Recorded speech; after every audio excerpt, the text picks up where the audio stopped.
All right, we are live.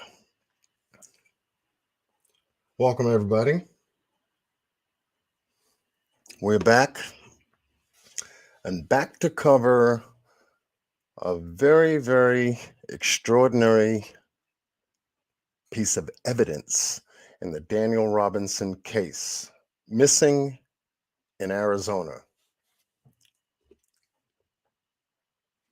I want to welcome everyone for tonight's live. We have Renegade Patriot in the house, Randy in blue holding it down with Miss Aquahoma. Thank you so much for being here. Moderate for tonight's live. We have Miss Lynn is in the house. Good to see you. Connie Lockridge. Hello, Connie. Connie, where you been? I haven't seen you around. But good to have you. As always, Sky Chan is in the house. Sky, you've been pretty much following this case pretty tight. I'm glad you are. We need your help. We need your help. If you need to contact me, my email is in the description box. Okay. Miss Tracy is in the house. Much love to you, Miss Tracy. Welcome, welcome. Gymnastics 101 is in the house. D Love is in the house. All right. Good evening. Good evening, Randy. Good to see you. Miss Jan has got my 8 balls and some hearts and some thumbs up for tonight's live. Much love to you, Miss Jan. Always. She always coming in showing the love. Aquahoma's showing love. Okay. All right. Hollywood 138 is in the house. NAFO is in the house. This case deserves so much attention. I believe you. And that's why I'm working hard on it. Miss Liplock No More, welcome, sweetheart. Welcome. I could feel your smile right through my screen. There you go. That's the smile I'm talking about. She always gives that beautiful, beautiful sunshine smile. Miss Liplock No More. Down Under Crime. All right, Miss Sharon is in the house. Much love to you, Miss Sharon. Down Under Crime Talks. If you're not subscribed to Down Under Crime Talks, please do. Major shout out to Miss Sharon. She is covering the Summer Wells case like you would not believe, along with Miss Liplock No More. And these ladies are doing a phenomenal job. Phenomenal job. I am so glad we hooked up. Absolutely. Cha Cha B is in the house. Good to see you. Cha Cha is in the house. Cha Cha Cha. Cha Cha Cha. Good to see you. Good to see you. Miss Tanya M is in the house. Much love to you, Miss Tanya. Tanya's keeping notes. She's taking all of my notes. That's the case's administrative assistant. Good to see you, Tanya. Angel P is in the house. Welcome. Welcome. Yes, that's right. That's right, Miss Sharon. You finally caught me. I hope you stick around a little bit. We're going to get into some good stuff. As we always do, I got to take care of one little item here called the Russian. You got to knock him out of there. You know? Let's see what else we can do tonight. Okay. Well, thank you for joining tonight's live, which is a special Cue the Truth presentation of the Daniel Robinson case that we've been following very carefully, very closely, and assisting Mr. David Robinson and the Robinson family trying to find Daniel, who went missing on June 23rd out of Buckeye, Arizona, working at a job site in the Sonoran Desert, where his company is New Matrix World, which is I would say how could I put it? They do a lot of things there. And part of Daniel's job as a field geologist is to collect samples, test water, rock specimens for minerals, and a line of things. They have an extraordinary job to perform. And on June 23rd, Daniel showed up at his job site out in the Sonoran Desert in Buckeye, and then shortly thereafter went missing. The story goes that he was supposed to meet a coworker out there by the name of Ken, who gave him directions the morning he traveled out to the desert. And upon arriving, Ken found some strange things, according to what he told the Buckeye Police Department, that he was acting funny, acting like he was confused, staring off into the distance, just off, is how he tried to describe Daniel that morning. Now, the job site they arrived at was at 9 a.m., and shortly thereafter, 15 minutes later, Daniel abruptly left, got in his Jeep, left the job site, headed south, and then headed west into the desert, never to be seen by anyone again. That is what the narrative is, allegedly.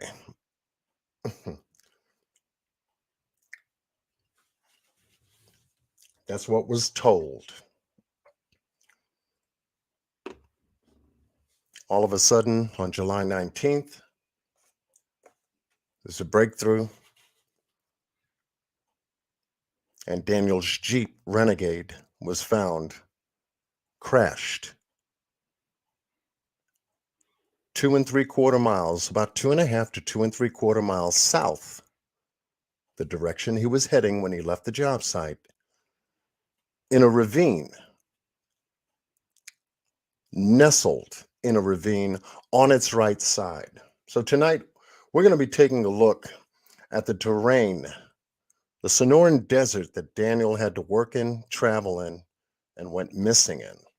And tonight's Cue the Truth. So, buckle up, folks. We're going to be getting into some very, very interesting information.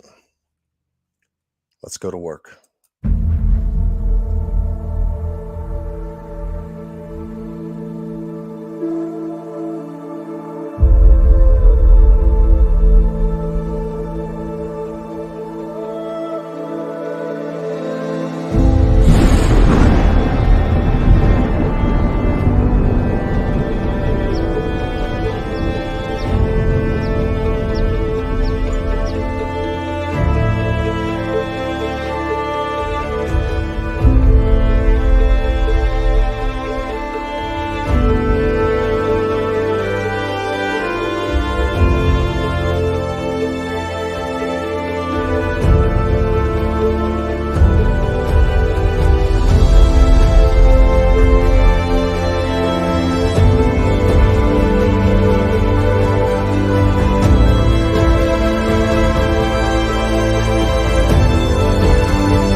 Okay, welcome.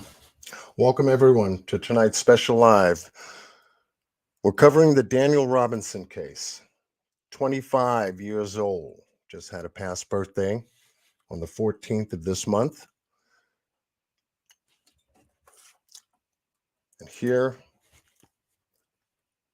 is Daniel Robinson, field geologist for New World Matrix.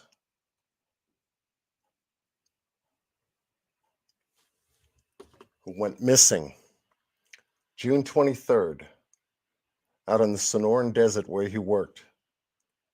Now, Daniel had 2 job sites, 2 work assignments to perform that very day.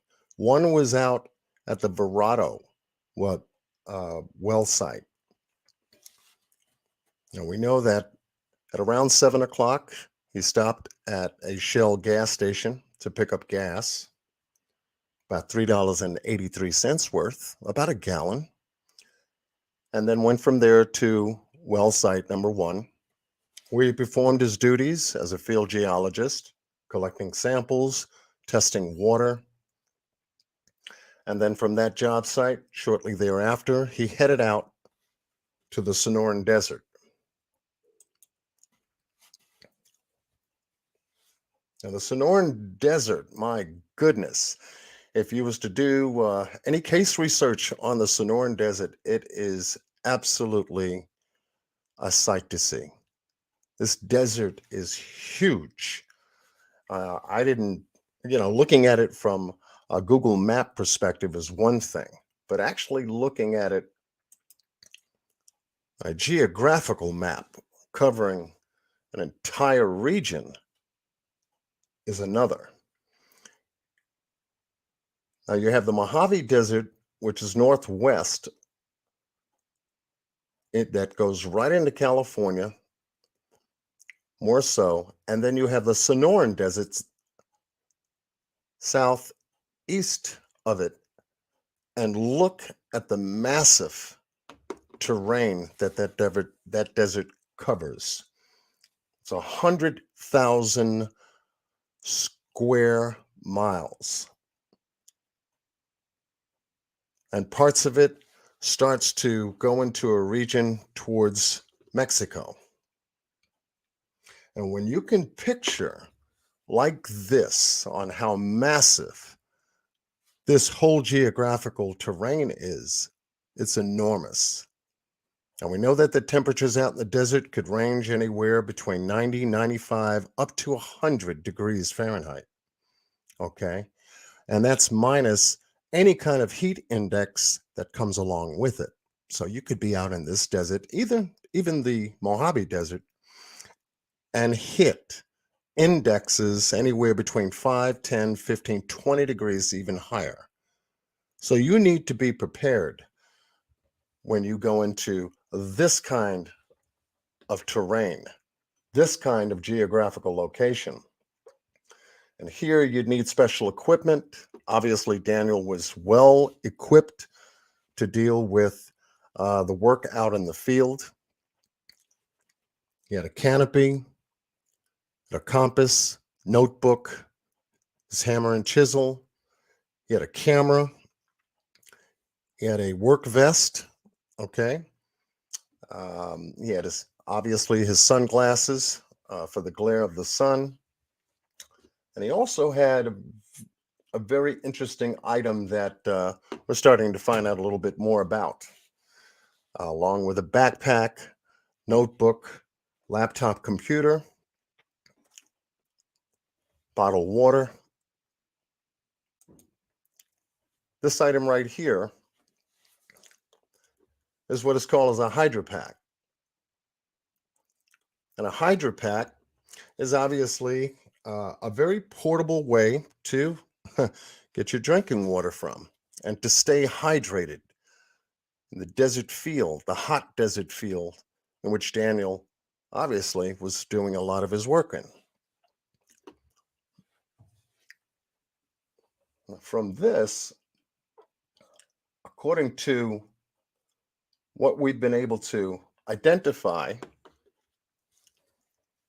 is that on that day, Daniel's Jeep on July 19th had been found by a rancher who was tracking cattle in his vehicle. The rancher came upon his vehicle, such as the site that you're looking at right now. And this was a photograph taken by the Buckeye Police Department processing technician who processed the crime scene. and I call it a crime scene because that's exactly what it is, was able to identify Daniel's car keys, Daniel's wallet, the vehicle itself, in the condition that you see it here. We've talked about this in several lives that I've covered. This is just some catch-up information for those that are brand new joining us here for tonight's live. And to look at this picture as Daniel's father, David, looked at it for the very first time is shocking to see. A child's vehicle smashed out and crashed like this. What could have happened? Was this an accident? Could this have been an accident out here in the middle of the Sonoran Desert?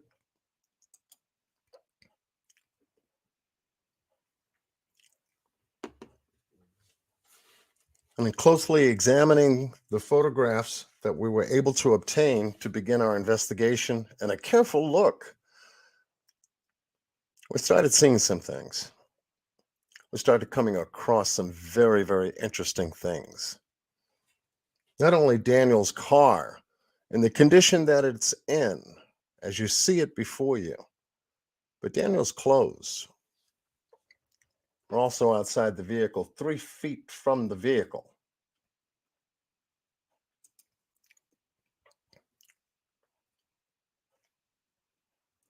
And that's part of this particular scene that makes you think, why would Daniel remove all of his clothes? And I'm not just saying a part of his clothes that he wore that day. We're talking about all of his clothes, including his shorts, socks, pants, top, vest, boots. It seemed like everything he had on was left here in the desert, approximately about 3 feet from his car.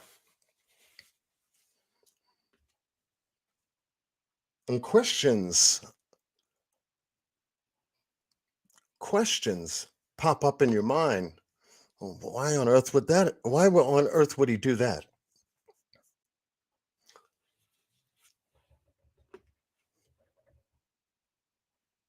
Could it have been that he was overheated? Could he have gotten stuck to a point to where he was out here long enough to begin undressing himself entirely?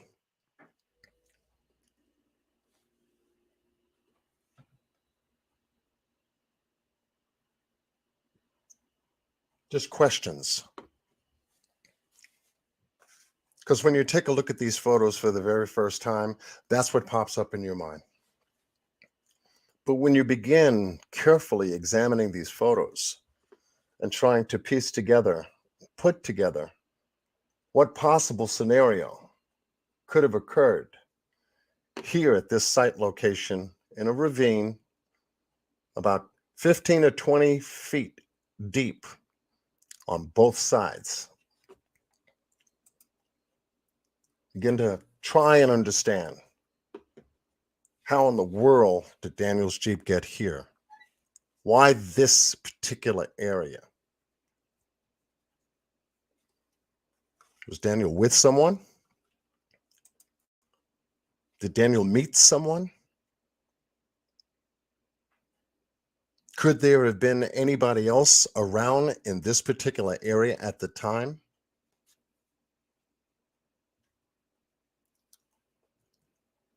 These are the items that we're looking at. This is what we're searching for.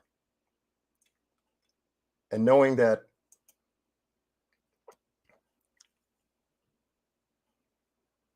the Buckeye Police Department taking certain photos and being told by the rancher that found this particular vehicle, the way it is, as you see it.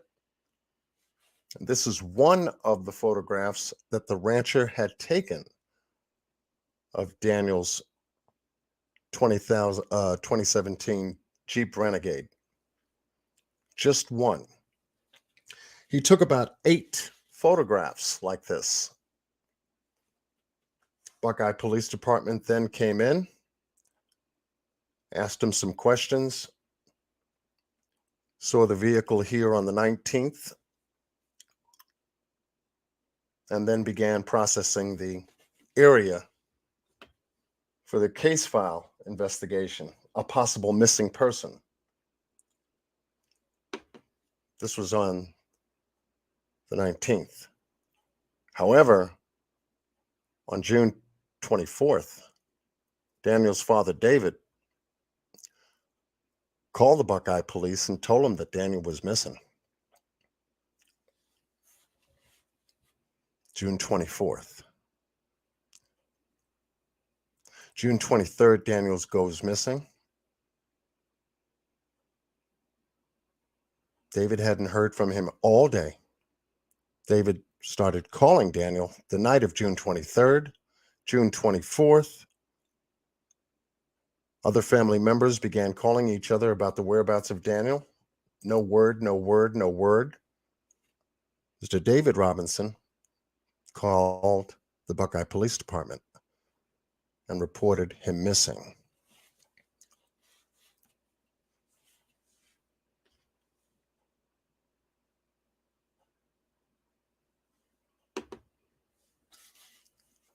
David hadn't seen anything yet because he left on June 26th to go to Arizona to go and find his son Daniel. But here, this vehicle was found on July 19th, 25 days later, almost a month later. Now on June 25th, the Buckeye Police Department sent up a helicopter 2.5 miles north of where this vehicle is before you, and they did not see the vehicle on the 25th. 2.5 miles south of Daniel's job site. I want you to try to picture that in your mind. They spent a number of hours, we don't know how many, but they did send a Firebird helicopter up there to begin searching the area. They did not see Daniel's vehicle. On July 9th, they contacted the Civil Air Patrol out of Phoenix to assist them in an aerial search, and they did so.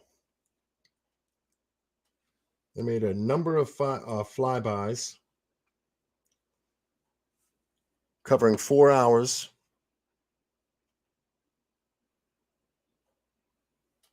and still no vehicle. So now that puts us in July 9th. They hadn't found the vehicle in this location either, or the vehicle wasn't sighted in this location. They wanted to make sure and double check, so July 10th, they went back out there for an additional 4 hours just to recover and retrace a 5 to 10 mile area. And still no sign of this vehicle here in the ravine.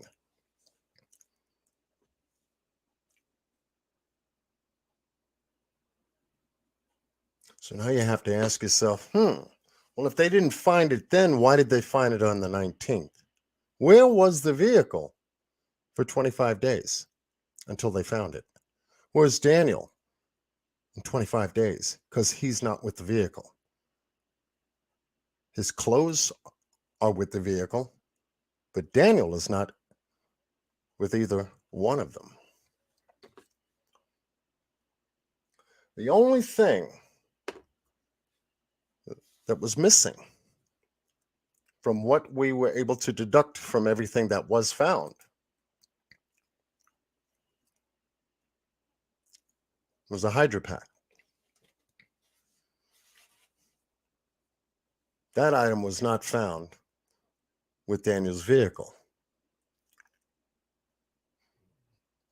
So you have to picture in your mind, what does that picture? What do you see? A naked man with a hydropack walking the desert, trying to find his way out? Did he get lost?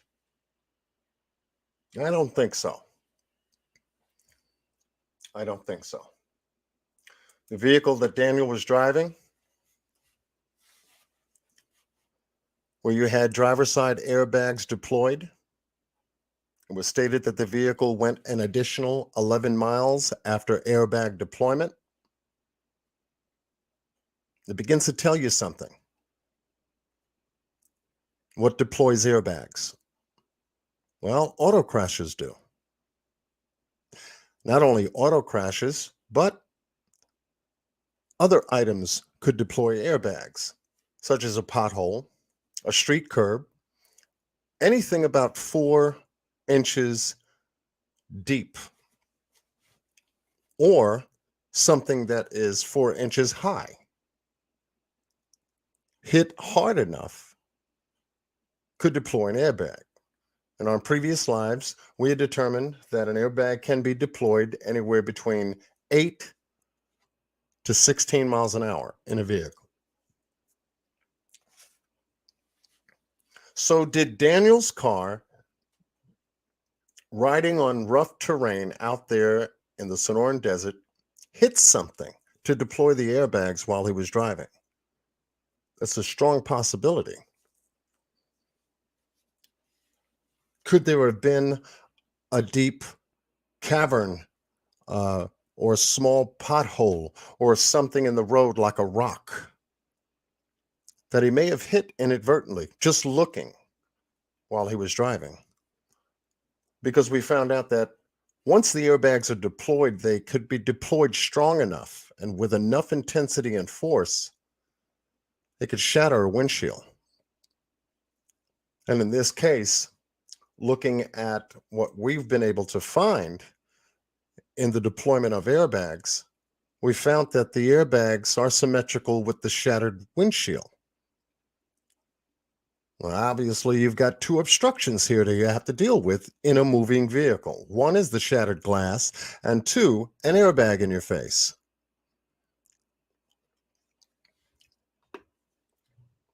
Strong possibility that if Daniel was still driving the vehicle, his vision was definitely impaired.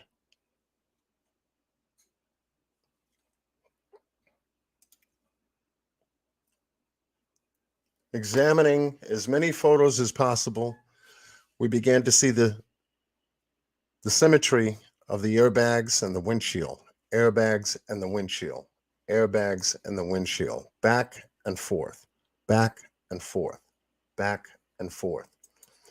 Also had covered some examples of airbag deployment and windshield shattering. We found that well over 80% of the vehicles that are involved in crashes that have airbag deployment, you definitely will get some shattered glass somewhere. Enough to blow out the driver's side window on the side here. As you could see, the airbag is sitting right there.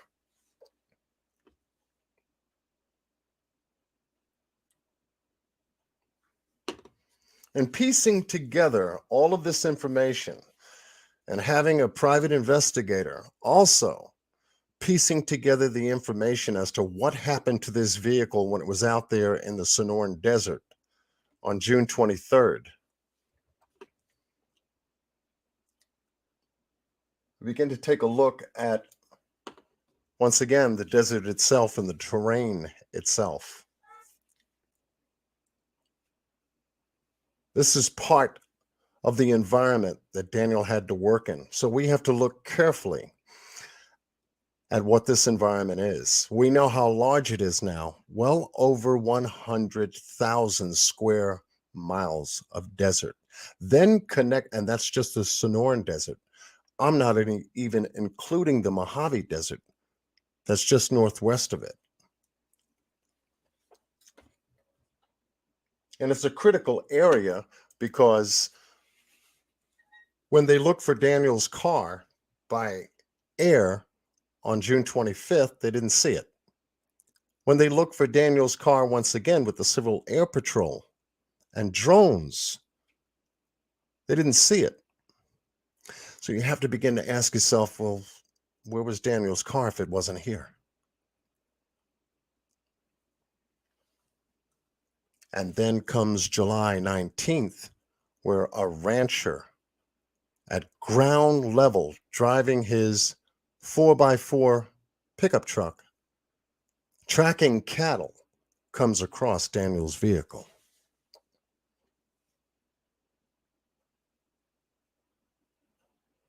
No, there was no blood in the car. There were no signs, according to the Buckeye Police Department. There was no blood in the car. There was no signs of foul play. They did do a swabbing of certain items in and around the car: door handle, gear shifter, seat belt,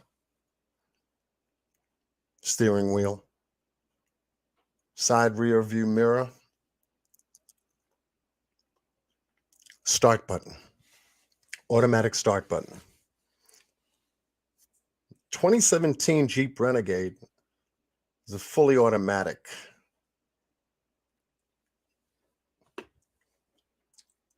And in terrain like this, covering this desert area, it's unbelievable. The rugged roads pertaining to the terrain. I want to know what ignited those airbags to deploy. Was it another vehicle? It was stated that there was red paint in the right-hand corner of the vehicle itself. We shared and showed that item to you in our last live. We covered a lot of information pertaining to this crash site. And today we're going to be focusing on the Sonoran Desert.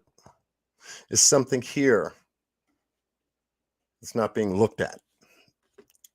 But we're looking at it carefully because we have to consider everything about it, because this is the last place Daniel was seen. So let's do this. And I want to revisit a very important video that I find would be informative to those just joining us tonight for the very first time, getting this information. And that is a ride here in the Sonoran Desert, going to Daniel's job site, taking a look physically with your own eyes as to where Daniel was working and possibly why he left the job site, the well site that he showed up to at 9 a.m. on June 23rd to meet a coworker from a different company working together. One is a pump technician from a different company, and Daniel, a field geologist, testing water and getting samples for his company in reference to possibly wastewater requirements for an upcoming community that's going to be built in and around this area, is what we're finding out. So now,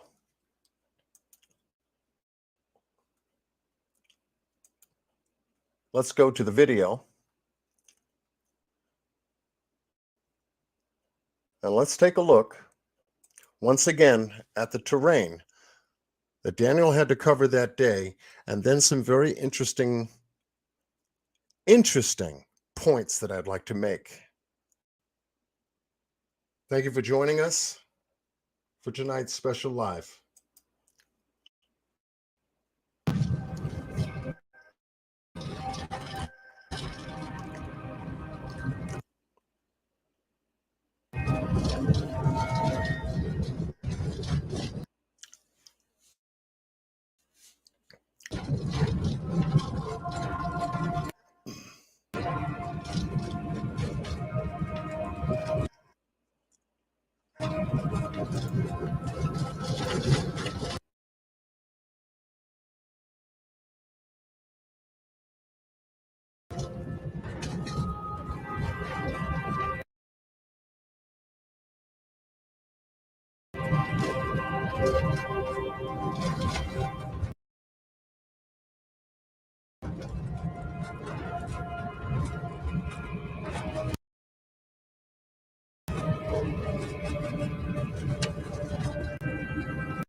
This well was the last place that Daniel Robinson was seen alive.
Sorry about that. I had my mic off.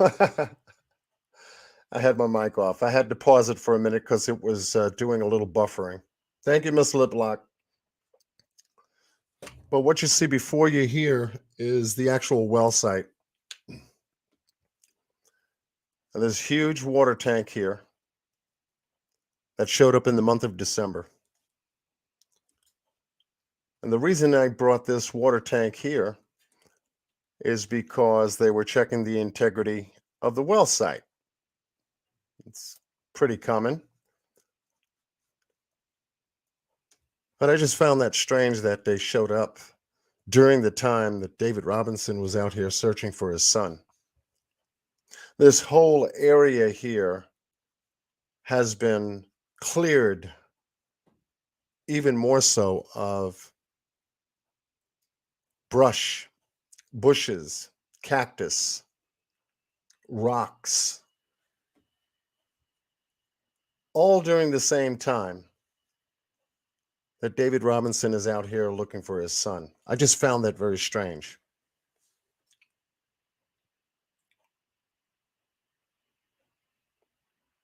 Very strange. Yes, this showed up in the month of December. Could have been the top end of December. Now, David Robinson has been out here since June looking for his son.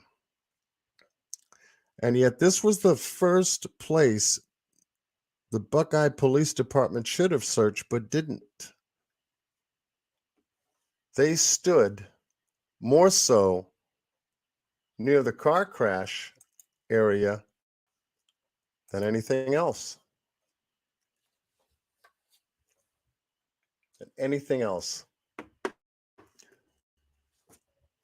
And so you have to ask yourself, that's interesting. Why is that happening? So let me just do this real quick. This is not my normal routine. Miss Yunu wants to jump up here and join me for a second. Hey, how are you? Hey, how are you? I'm good. I'm good. I didn't know you were up here. I'm sorry. Sorry. How's everybody doing? Um, so what's going on? I'm sorry. I missed your message earlier. Oh, okay. I'm just in the middle of covering tonight's Cue the Truth live. Okay. So I thought you may have jumped up here to say something since I'm on the spot. No, I'm sorry. I didn't even realize you were live until I was like, oh. Yeah, but we'll be able to talk a little bit later. Okay. Okay, cool. Okay, Okay, bye love. you Well, guys. Bye. thanks for thanks for jumping up and giving me a hug. Hey, okay. Bye. Okay, all right, all right. Thank you, Miss Yunu. Oh, much love to you. But yes, at this site location here, we begin to ask questions as to why the water tank, why the clearing of the land, why didn't Buckeye Police Department check this area first for Daniel?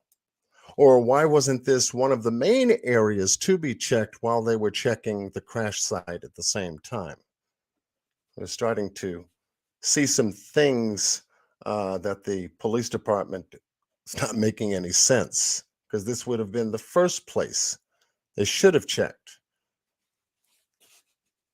In reference to cause and effect, where did he start and then where did he end up?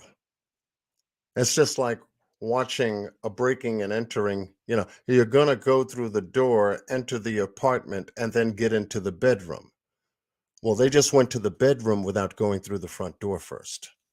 You see what I'm saying? So things are not making sense as to the reason why they didn't check this area. And Mr. Robinson is definitely going to be checking that area if he hadn't done so just this past the 15th, as much as information that we were able to share in our last live together. But the most critical area that they should have searched was this particular area. Okay. And the well itself.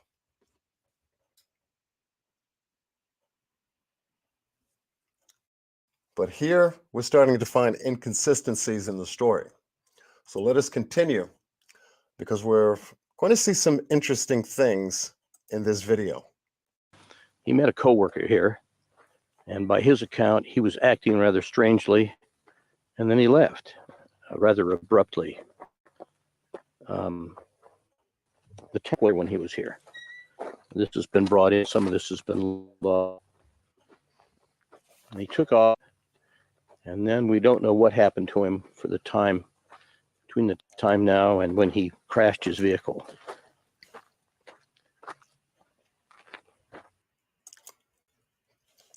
As you can see,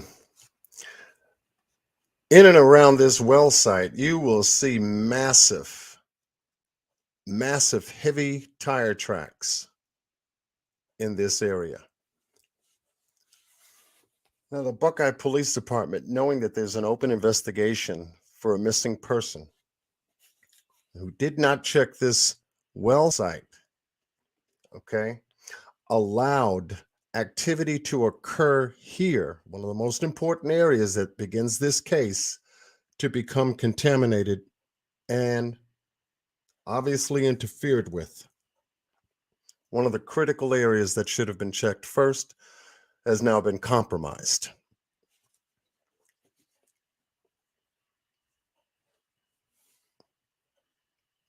Totally compromised. Had it not been compromised, perhaps maybe we could have seen more evidence of Daniel here at this job site before he abruptly left 15 minutes after he met Ken here at this location. Got back into his vehicle, and we would have been able to know a little bit more as to which direction he went when he left this job site. But no, that didn't happen. So we have to consider all the information going forward. This water tank showed up in the month of December. This area has been expanded and cleared out of debris and brush and rocks and all this other stuff because they're getting ready to build a community out here. Residential community. We'll get into more of that as we proceed, but I just want to lay the foundation for the information for you to put in your notes, because we're going to be asking some questions later. Let's continue.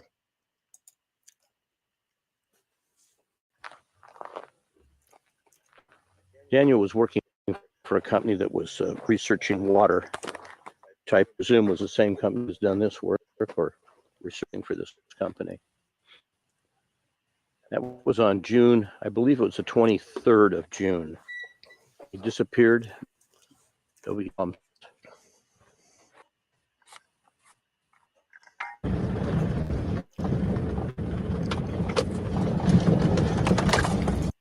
Now he's back in his vehicle, and as you can see, coming away from the site,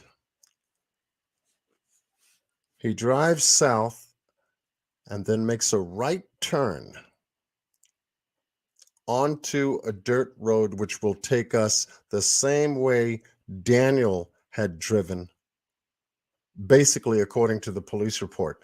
So what this content creator is doing is actually retracing Daniel's steps throughout the whole video. So it's very important to see why Daniel went this way rather than the other way. The other way to the left would have taken him back to Sun Valley Parkway the way he came. But he didn't do that. According to what Ken tells us, Daniel makes a right and goes this way and then starts heading south and then west out into the desert. Okay. There are a couple of things that I want to point out as well. It's important to note that during the alleged conversation that Daniel and Ken had, Daniel was saying something about going back to Phoenix to rest. Did he want to go back to Phoenix to rest? Why would Daniel say something like that? To Ken, that didn't make any sense because he just met Ken for the very first time. These two gentlemen, this is the very first time they met.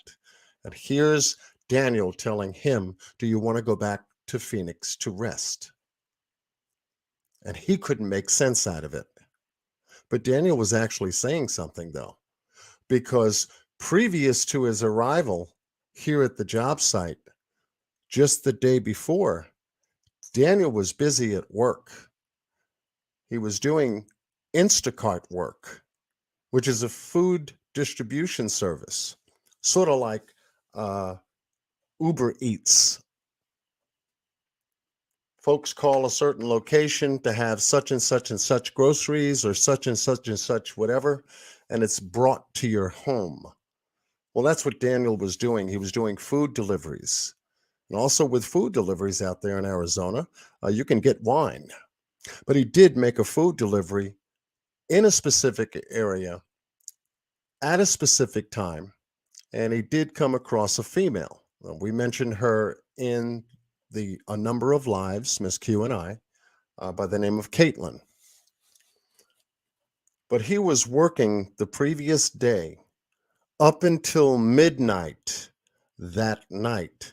So he's going in from the 22nd into the 23rd. Okay. So what does that tell you? Daniel stayed up late, and then he gets his first phone call at about 6 a.m. that morning from his job. So according to that information, Daniel didn't get that much sleep that night. And so hence his statement, do you want to go back to Phoenix to rest, gives me the understanding that Daniel may have been exhausted. He may have been tired from the day before. Keep that in mind as we proceed. So here we're taking a look at the content creator taking us to the right, which is now west, and then going to proceed south.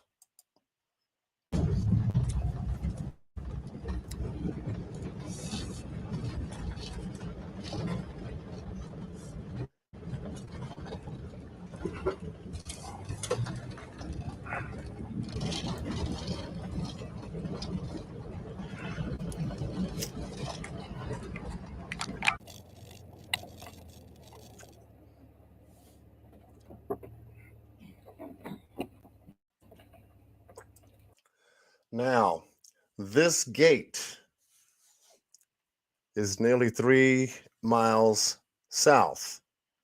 This gate now leads to an area where there is a power utility station that's not too far off in the distance, but will allow you to see what has to happen in order to enter or go through into this particular area. You have to get out your vehicle in order to open the gate if the gate is closed, and then proceed past the gate in order to continue driving on the terrain.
I want you to notice also too, which is very important, how high the brush is from the ground up. Mr. Robinson talked about the bushes and the brush being as high as about 3.5 to 4 feet. So you've got some high brush here that obstructs the visual, the horizontal visual that you would have looking at the ground. And then you have rolling hills to go with it. And so as this road begins to open up and the driver progresses the road, you'll be able to see the eco-tropical area that the desert can have. And that's due to rainfall at certain times throughout the season, okay, creates all of this, the additional foliage that you see here in the desert. So it's not totally, entirely barren from any kind of life out here.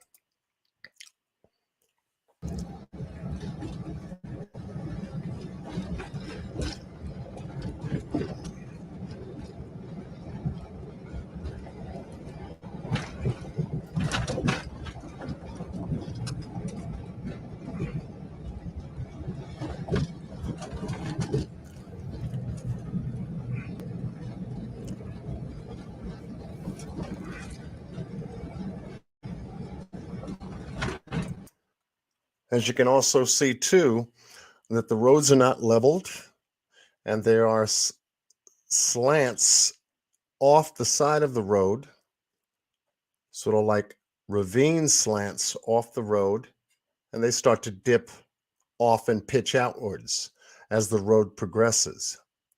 And so this is, as you can see, a one-way travel. In other words, if there were another vehicle in front of you, one of you would have to give up the road in order to go around. Okay? So it makes you think the red paint on Daniel's right side may be giving us an indication that there was another car out here in front of Daniel, waiting to get around each other. Was a possibility that came to my mind.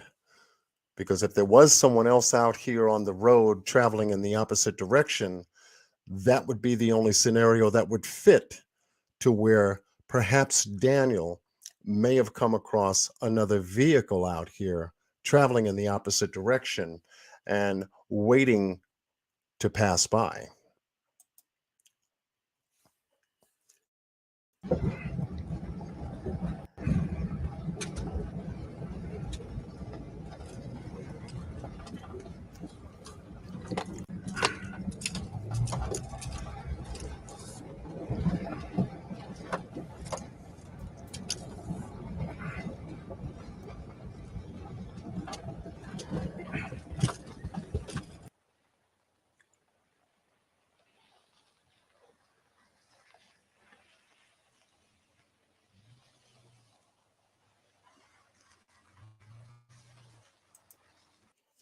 Now we have to remember too that Daniel is traveling southwest into the desert area. Now this is a huge dust bowl, I call it. I can't think of any other name to call it other than a huge dust bowl. This area is a huge open clearing that's also under some kind of construction. But I wanted to share with you and show you how massive it is compared to the vehicle that the content creator who created this video compared to his car. It's massive, but this is the road that he's following south.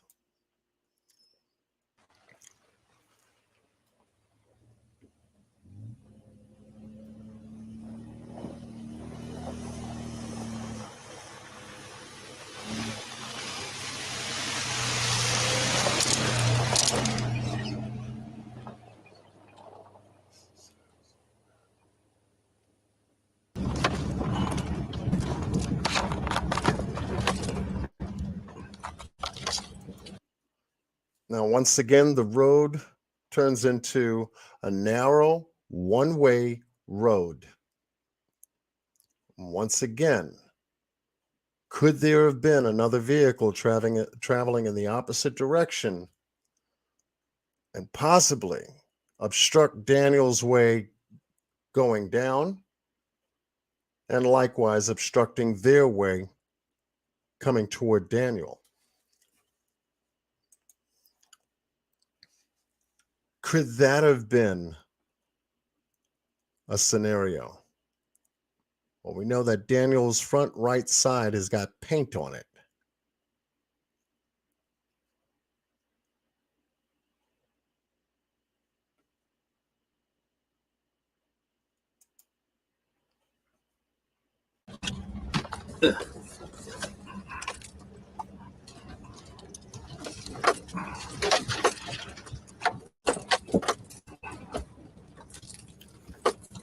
From my Google map that I printed out, this was much less a road 5 years ago when Google covered this than it is today. So I don't know what it was like when he came through here, but it certainly is a much better worn than it was 4 or 5 years ago when Google came through here. Now you see the rocking of the vehicle going back and forth, left to right, covering this rugged area. And it's terrain like this, where if Daniel's front wheels happen to or have managed to hit one of these deep crest in the road, or even a rock in the road, traveling at least 15, this is about 10 to 15 miles an hour, give or take, it would be enough to ignite and deploy an airbag. Because we've done the research in our previous lives. If you haven't seen it, I suggest you go back to the previous live, Cue the Truth Live, where I do parts 1 and 2. And we start to cover a lot of this information, believing in part 2,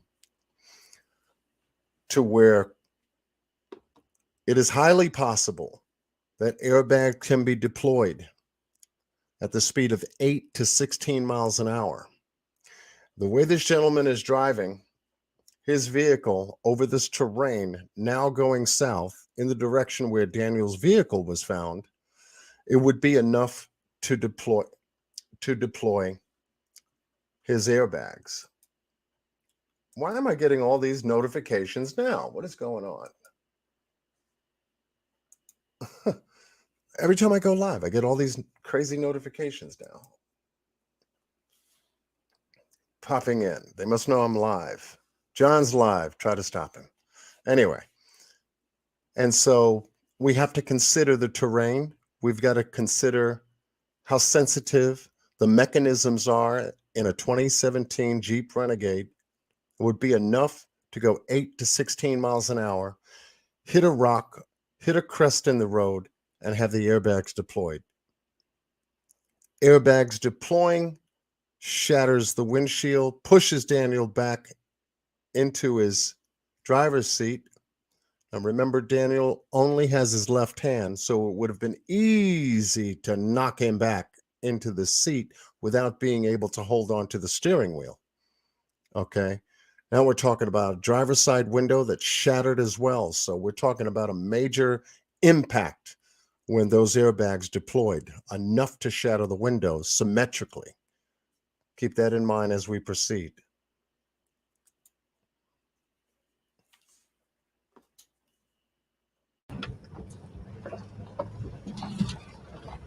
And certainly better than it was 4 months ago or 5 months ago before he came, because there's been like how many people come through here since then looking for him.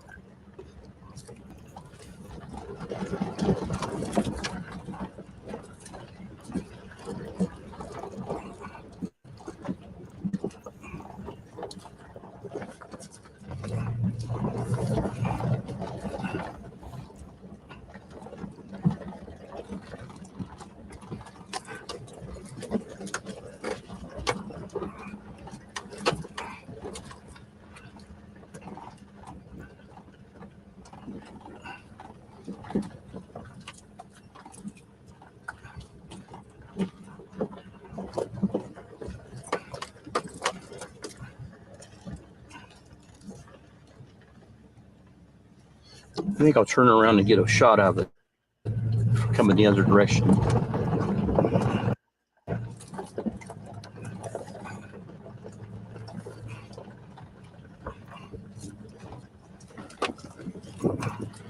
Now, right here,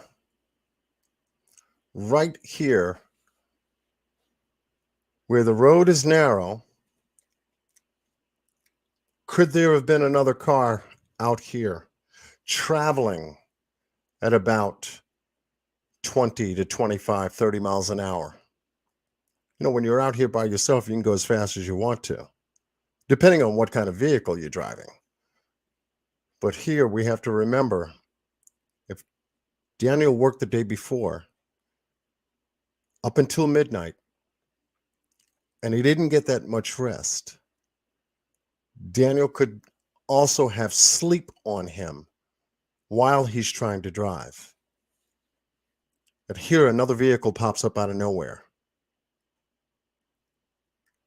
Could Daniel have swerved to the left in order for the right to have possibly made an impact with another vehicle, a red vehicle coming in the opposite direction?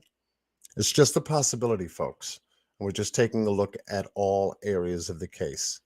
But here, the content creator is going to turn around so that we can see the exact location of where Daniel's car ended up.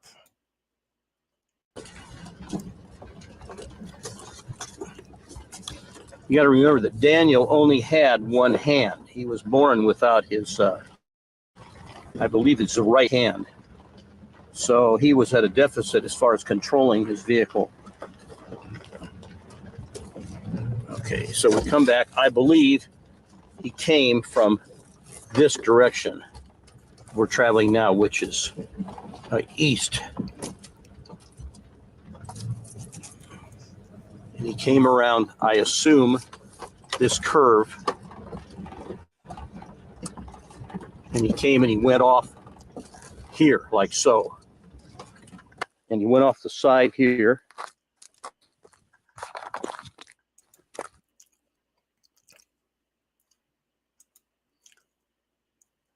And here's where we begin to analyze the ravine that Daniel's Jeep was found in. I want you to take a very careful look at how high the other side of this ravine is compared to the height of the content creator standing there.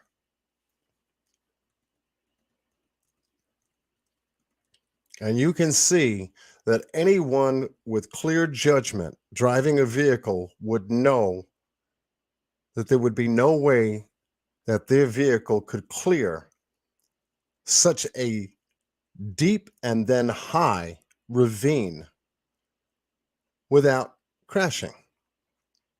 Common sense would tell you that. I can't go that way. Why would Daniel think he could? You see? Not unless he was trying to save the car from going in this direction when he may have passed another. We have to keep that in mind.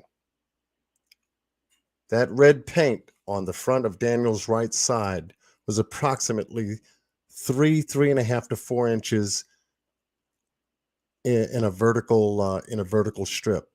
Not much of an impact was found on the right-hand side of his car. More so on the left-hand side of his car, possibly from the ravine impact. You can see where it's either his tracks or the people that pulled the Jeep out of here. Pulled his Jeep out. And we know this is the spot because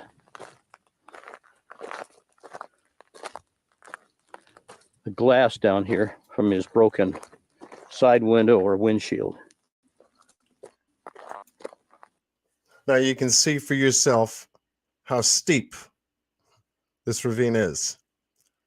Now he's at the edge from the other side, taking a look down into the ravine. There would have been no way anyone with common sense say, hey, I can just go down this ravine and get on the other side without causing any kind of damage to the front end, in which we found damage to the front end.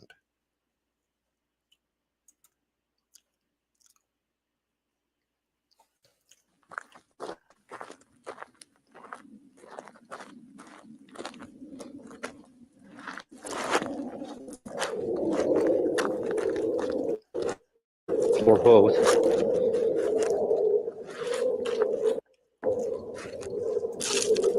Now, what you're taking a look at here are the glass fragments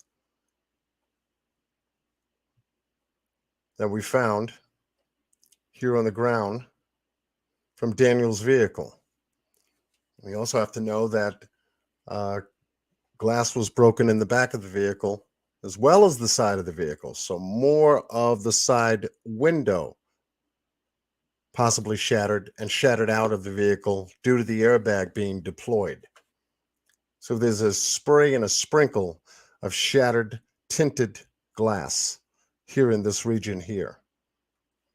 And the vehicle entering this ravine impacted the ravine and then laid over to the right-hand side, having the car on one side itself, which is the right-hand side where the red paint in the front of the vehicle in the front just near the headlamp was.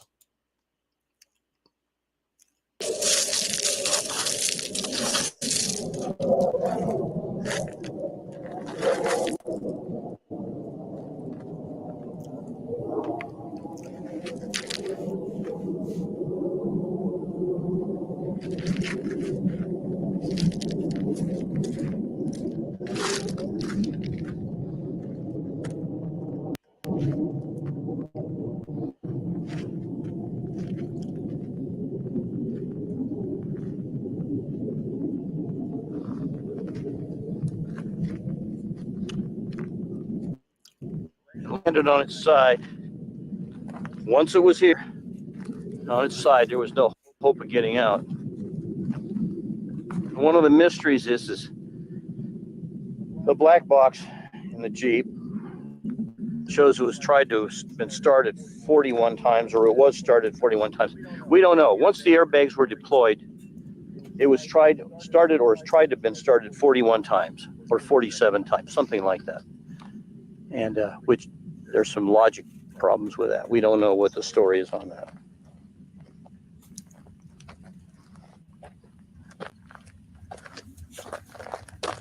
How badly he's injured, we don't know. What kind of state of mind he was in, we don't know.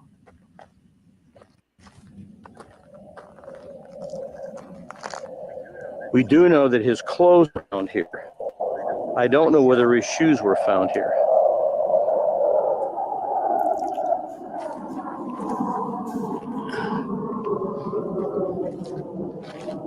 Why? I don't know that either.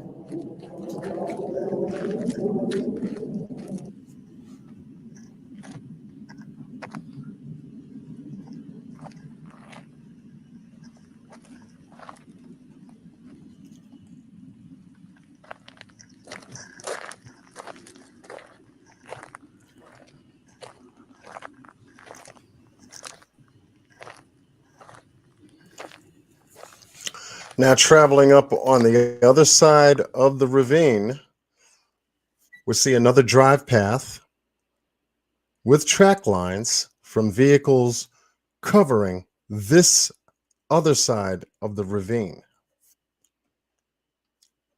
And as you can see, the terrain is very rocky here. The brush at different heights and sizes, anywhere between 4, even higher, taller than a person, is in this area. But as the camera pans, you'll be able to see the rolling hills. I've been wandering around out here for about 20 minutes since I last had this video camera running. And I'm thinking to myself, now, they say last guy that saw this guy alive was one of his coworkers. And they said he was acting very strangely. Now, so you wonder, was he using some kind of drug, or we don't know. Maybe he just was acting strangely, like some of us do sometimes. We don't know. And then we wonder, was he injured when he crashed? We don't know. And if he was irrational for some reason or injured, did he take off in a straight line? He knew the area somewhat. There's a big power station, a substation, just a couple of miles away. But could he have made it in June? Was he barefoot? We don't know, or I don't know. He couldn't have made it far in June. It's hotter than hell out here. And even walking with shoes, without shoes, would have been impossible for very long. So a lot of unanswered questions. And if he was injured, was he irrational? So it leaves a lot of unanswered questions. So you really don't know where to look. You just look.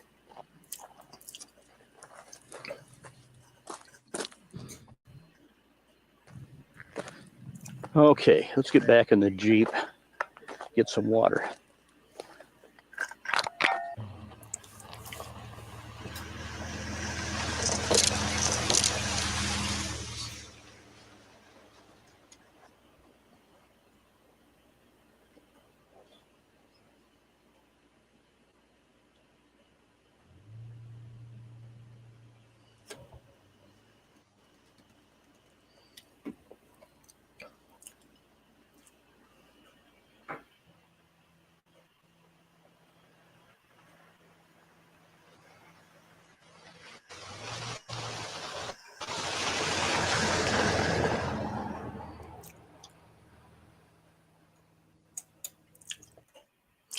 I want to thank the content creator for doing this video and sharing that information pertaining to his drive-through on his channel. And that's an extraordinary piece of work to help us to identify certain things to help this case. So not only in my mind, but with the team that I'm working with, we're looking at the possibilities of another vehicle being on that same narrow road opposite Daniel, coming in one direction, he's going in another direction. We have to also consider Daniel's state of mind, and we've incorporated the possibility of Daniel not getting that much rest the night before due to the fact that he was working very late into the late night, almost into the early morning of the 23rd, doing his Instacart work, food deliveries, trying to make that extra money, possibly for gas, possibly for food, possibly for insurance payments, possibly to keep his phone on. There's a possibility there. All these are possibilities, financial possibilities. You have to think of these possibilities for yourself. Most people working a full-time and a part-time job know what those possibilities are because they know the reasons why they're working both jobs. Okay? So we can safely say that even if you're a field geologist, you'd still have time to pick up a second job or a side job to help. There's nothing wrong with that. Daniel, being 24 at that time, definitely felt the need for that extra income to supplement what he was already receiving from his full-time job. Okay. And so with that, we want to now take you and give you a different look at some very important additional information pertaining to the Sonoran Desert. I'm just setting it up right now. Welcome, everyone. Just getting that aspect of it set up.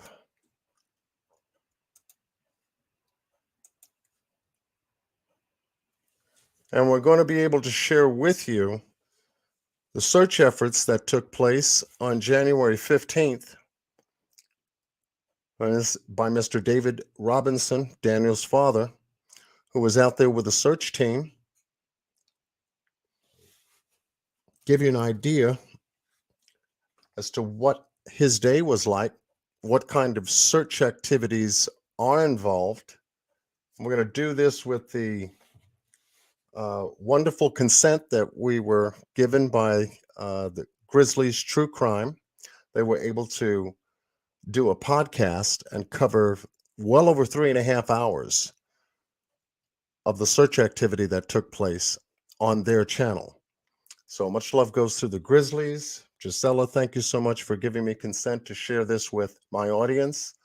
We do want to take a look and know what kind of search efforts were out there, how many people were out there, who made a major contribution to the search. So that's what we're going to do.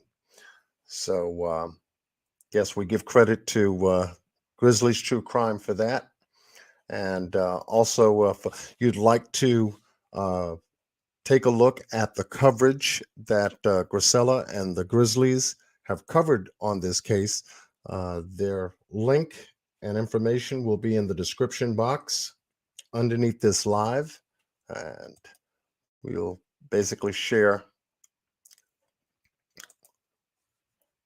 that information.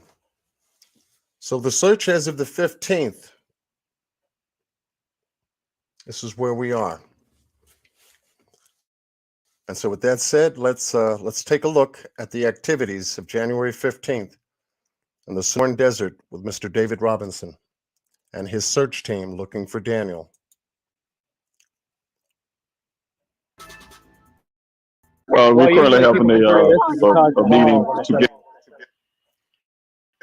as a group to get ready for the volunteer.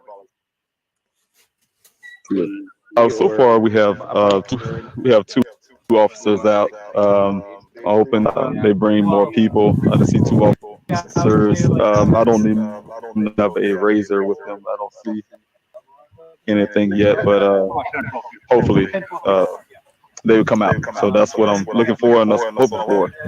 It's turned out to be a windy day out here. That's very unexpected. This will be kind of a difficult day for our drone. I wanted to put the drones in the air today, and like I said, go check those mines, the well sites. So maybe a little difficult. And this road we're talking about. Gisela, nice to meet you. Yeah, so nice to meet you on here.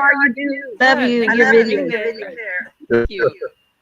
So Awesome. nice to see you today. I'm trying to get Buckeye directions to one of the well sites. Okay. The well site, the actual well site that Daniel went missed from.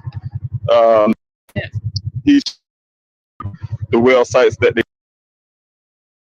they search, and the well site that they search is almost about 3.5 miles north or south of where Daniel went missing. I told him, hey, that's the wrong well site. We searched that well site probably 5 months or 4 months. So I'm going to direct them in there and hope wish me the best. I'm going to direct them there and hoping they can bring in some equipment, because as for now, I don't see any of the resources that I asked for. So I don't have that. I can see that they don't have that with them, which is like I said, I will find out later if they are bringing those resources. Later on, I don't know if they're doing a recon, the well site, and also I'm taking them to the mines out here, give them the location of these mines, and I'm gonna follow them, those mine locations, and hopefully, like I said, they'll bring in those resources that I asked for. Okay, Yes. but that's get ready now. I'm ready, sir. Thank you.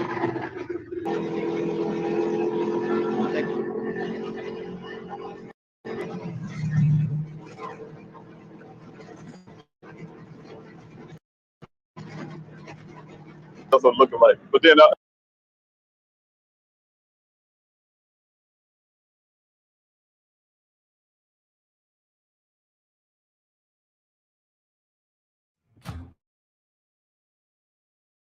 got this under control. You sure no one will be looking in your direction for this?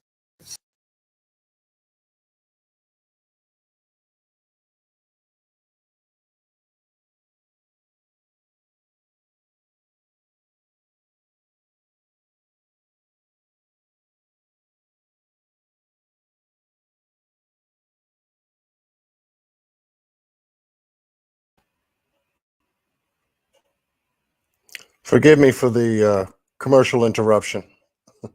We'll get through it.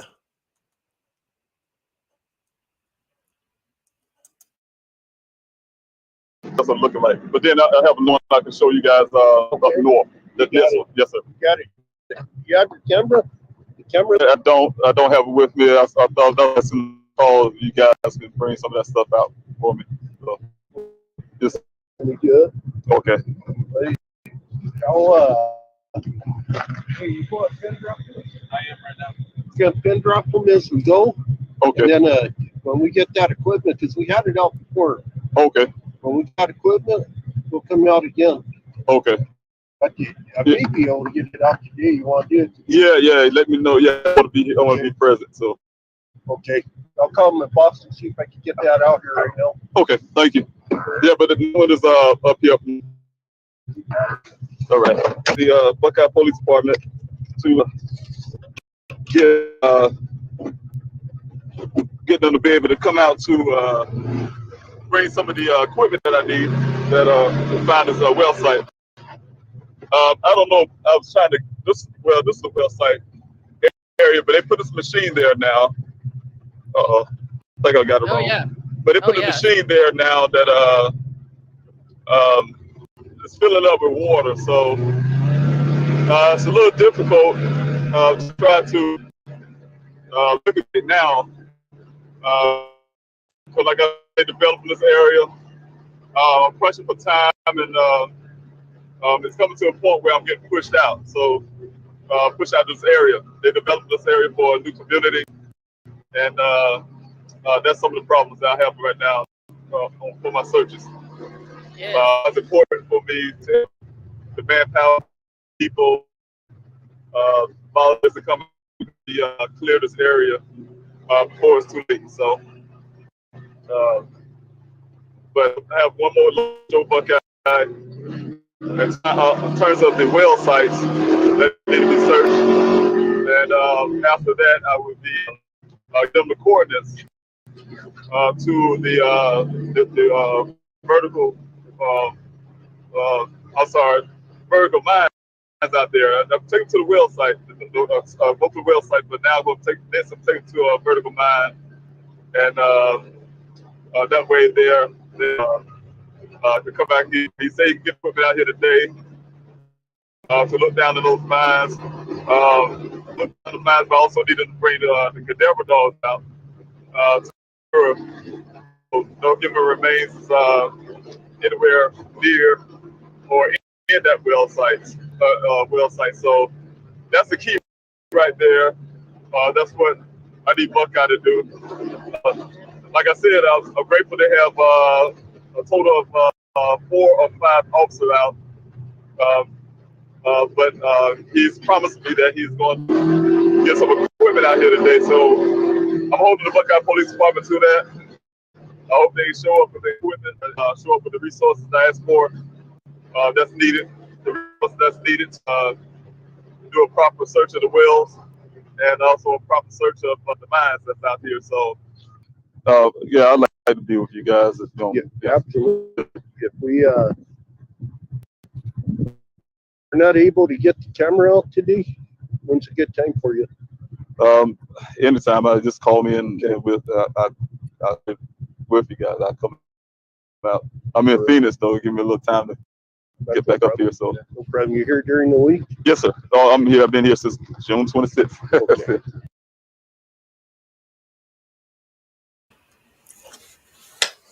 Okay. Did you hear that? They're not able to get the equipment. Here it is. Here it is, folks. It's going to be 7 months, the 23rd of this month. 2 days. And on the 15th, when this search took place, here's the Buckeye Police Department telling Mr. David Robinson that they're unable to get the cameras and other equipment out here today. You see, this is what I find so wrong.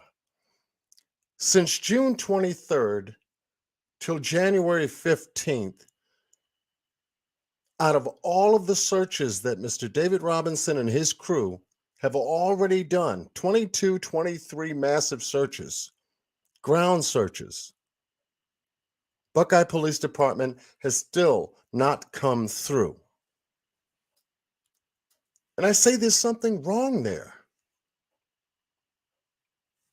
There's something absolutely massively wrong. He's got a website. He's posting all of the search activities, all of the search information on there, on the pleasehelpfinddaniel.com website. He's constantly trying to stay in touch with the Buckeye Police Department. We've sent emails to the Buckeye Police Department. People have been made well aware that David is out there searching for his son. And you mean to tell me that on January 15th, they came out there with 2 officers and told this man what he just said? We're unable to get the camera and other equipment out there, but we'll be sure to, to get those things for you. Oh, come on.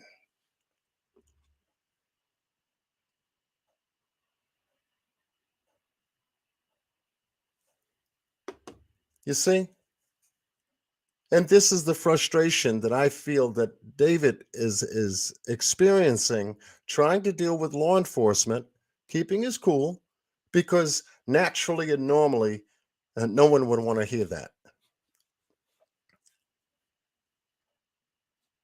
But yet, Mr. Robinson has relocated to Arizona specifically for this purpose, looking for the cooperation of the Buckeye Police Department, law enforcement, other agencies to get involved in searching for his son.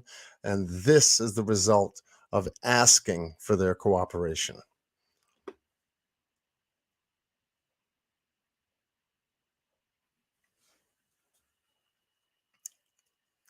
It just blows my mind. But let's continue. I just wanted to clear my mind from that. Yes, sir. Thanks. So, Okay, I'll make some phone calls, see if I can get, okay. Get that up, camera off. Yes, yes. But those that need to be, and I want to be a part of that. I want to be a part of whenever y'all go through these things. I need to be present. Okay, please, you have my number. Good. Yes. Okay. Good. What you have now? So yeah, Yeah, also, absolutely. Yes, sir. Not a problem at all. Yes, sir. Please, I need to be there. All right. Well, I'm going back to help out with the volunteers in the line search. I believe you have with everybody there. Yes, I can see Evan and Tina's also filming there. Yeah. I was talking to the Lieutenant Angel. He's going to get some people out here for me, and they're leaving now. What we did is look at the well site.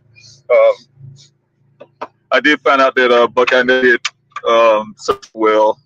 I thought on June 26th, when that first search was done, that they did so. So that kind of confirms what I believe the first time what the gentleman at the well site told me when he was out here on the 26th, on the 24th and 24th, 25th, and 26th. He was out here, and he's like he didn't personally see the Buckeye Police Department out here. So that could part of it, that they didn't actually search for me, that I thought they was doing out here. But the good part is they're going to try to do it now. So he's going to. I'll try to get the dust off the camera. He's going to. He told me he's going to get some guys out. Hopefully to actually do the look down into the mine that I was needing. Where I showed you the tank that was sitting there. My son, the area of the mine where my son was last seen. They have a big orange tank there. They're pumping the water out of there. So in this big large tank. So he's going to get them to turn that off and try to get a camera down in that also. So I'm grateful for that. And also he's going to schedule with me this coming week to have the cadaver dogs come out. and check those well sites along with the location where our cadaver dogs had located a tree that they alerted on, and also following that. He promising that they will be going out. Call me. I'm gonna be alert. I'm gonna be present at each one of these during the week, and we're gonna come back out here and do those mines. Yeah. He's going to go talk to BLM, Bureau of Land Management, and also with some other people to make sure we have the right people to go out there and look at those look down in those mines and things like that. So I'm looking forward to all of that. I'm taking them at their word, and hope they keep the word. Lieutenant Angel seemed like he's a man of his word. He's giving me a straight face and say he's going to do these things. So hopefully this is the beginning of a good relationship with the Buckeye Police Department, and they can do the right thing. So.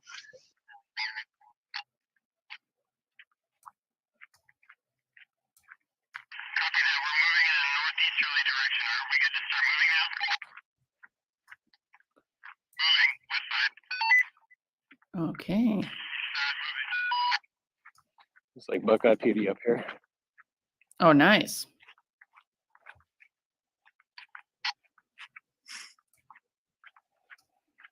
So on this map we're looking at right now, Yeah. on the left-hand side, the grid right above that blue box, that's where I have a group of vehicles. They're doing a secondary search in that area. This area? Essentially from, zoom out a little bit. Oh, to the left. Oh, okay, there. The blue box on the left. Yes. Okay, yes. There you go. Here. So above the blue box and south, all of there, that was only really hasty search. And there's that would be like the next section of area that we'd really want to check out. Okay. Getting foot people over there, because you need a good off-road vehicle to get over to that direction. Roger that. Staying on the west side is primary focus. Staying along that road. Wanted to pause it for a quick second. Now, as you could see, and as you heard, they were showing you the grid map, the sector map that we covered during the interim of covering the case on this channel. And you saw one blue box on that grid map that needed to be searched. Okay, there is an update to the map we're going to be covering in a moment, but I wanted to make sure I brought to your attention that one blue sector that stated that needed to be searched. Okay, let's continue. And then the east will adjust accordingly. But I mean, I'm looking at the data. You guys are doing fine so far, so we can keep this up. We're good to go.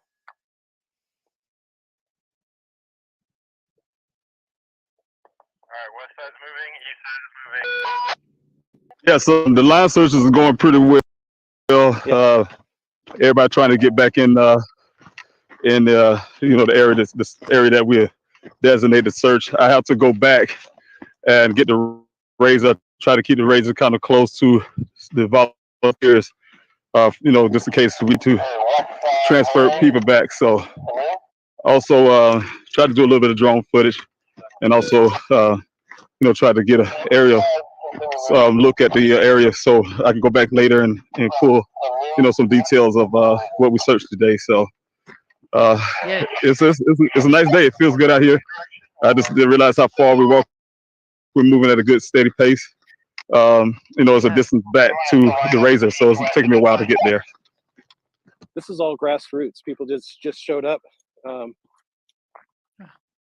None of us are professional search and rescue people. We've been making this up as we go for going on 7 months now. Wow, exactly. And, so I know David was asking for Buckeye PD to come out. We could even use Buckeye PD to request search and rescue groups to come help out. there's a lot of search and rescue groups that they can only respond if asked for by law enforcement. Oh yeah. So one of the asks that I would say is like, even if we can have Buckeye PD reach out to Maricopa County Sheriff's posse, even just for somebody to show up as an advisory role. I mean, we've got a lot of people out here helping out. So you know, we don't need 100. We don't need 100 search and rescue people. We can even just use someone to help with the administrative stuff. Yes. You know, a tent. So you know, for like a command post. You know, and all sorts of different things that Buckeye. All they have to do is just ask out to organizations and help ask for those resources. Yes. We love having Buckeye out here, but if they can, you know, if they can ask for the additional help from other organizations that are willing, but they just need to have that law enforcement request. That's right. Yes. That would go a long way. Yes. Indeed. Yeah, you good luck. Thank you, sir. Okay, now we are back on the search and try to get this line together. And as Evan probably already explained to you, we're doing some you know, just finding look where we can anything we can find suspicious bones to you know, there are some areas that animals actually would dig up. So sometimes it may be a mound on the ground, you know, that make it appear that something's buried, but most times it's just an animal digging a burrow into the ground. So that can be confusing sometimes, but we definitely look for things like suspicious items, bones, like I said, even clothing, you know, just anything that look out of ordinary. You can tell the difference between something that was created by nature or man. So try to you know, weed through those type things. All right. Yeah. There it is. Don't see anything there. Time to go hiking. It's hiking time. All right. Let's see.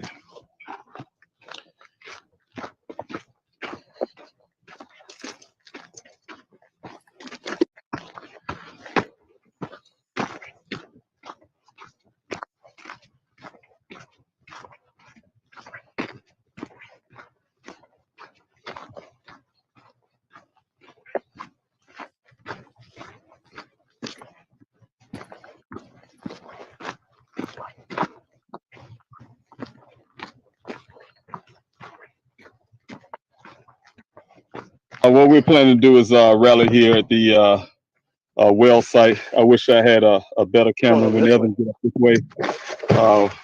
I give you some footage of. We definitely have an area where the Buckeye Police Department will be coming out at this well site to bring cadaver dogs in and also bring in, hopefully today, someone with the cameras to look down the well site. They did tell me they was going to make sure I'm present when all this go down. So I'm looking forward to that. Make sure that happens. You know, you can imagine after all these months here, 22 weeks of searching, you know, I definitely have to be a part of knowing what's going on here. So that's one of the wells that I know of. If you go further out north, it's what they are as where the aqueducts come in, I guess, and for the canals and things like that. So we're trying to stop at this rallying point here, and I think we're gonna start heading back north, back south, back towards the command center. Oh man, man, them days, man, doing stuff, man, my knees hurting somehow. Yes. So what we're doing right now is we're waiting for all these people to come back. We're just going to check the status of everybody, see how everybody's doing. And our goal is to go going back south, right? That's back up. So we'll see who wants to ride back, and then who wants to hike back. I'm right there.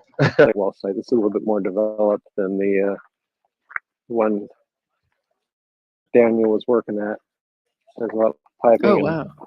construction area. There's a large water tank that showed up just after Christmas. My wife and I were out here Christmas Eve. Sir, Wow. when we noticed, we're like, hey, this tank wasn't here before.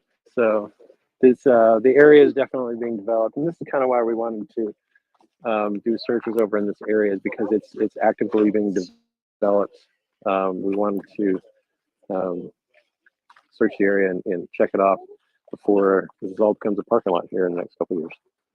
We've got all sorts of volunteers out here. Most of the people who've never met Daniel and only learned about this through podcasts and streams like this one here and on the news. Yeah. We've got some people that actually knew Daniel. One of the gentlemen right there is talking to Mr. Robinson now. Personally knew Daniel and was actively involved in his life and good friends with him. So it's a good Okay. mix of people out here. Yes. Wow.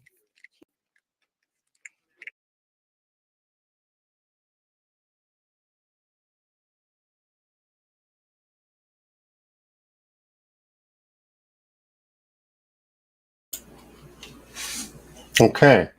So that gives you a very, very good idea of the work that was involved pertaining to the search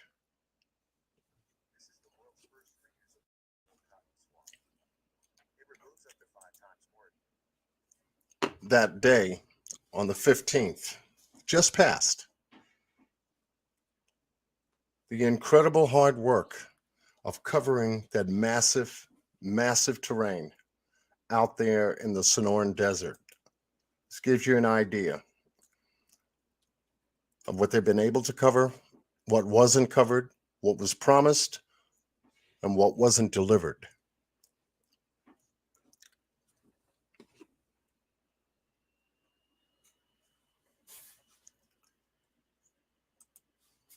I'm just bringing up the site map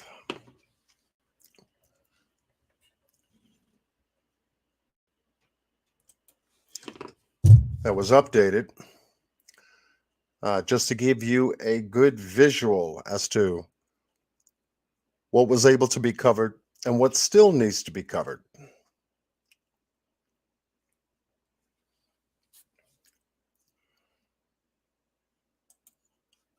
And I do apologize for the for the lag and the buffering and possibly the skipping of some of the video footage. Sometimes YouTube and StreamYard have a little bit of a battle, but we work through it.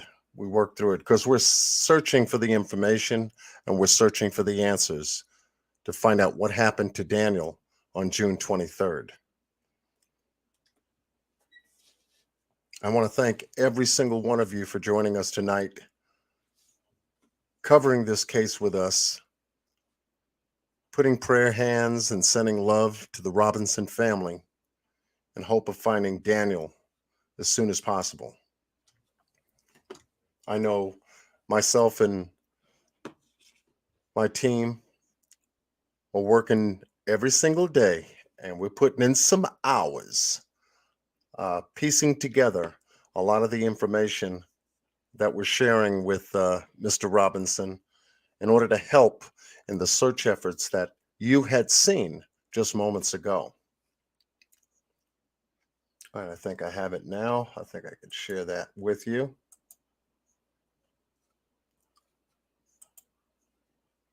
And let's see where I put it. There it is.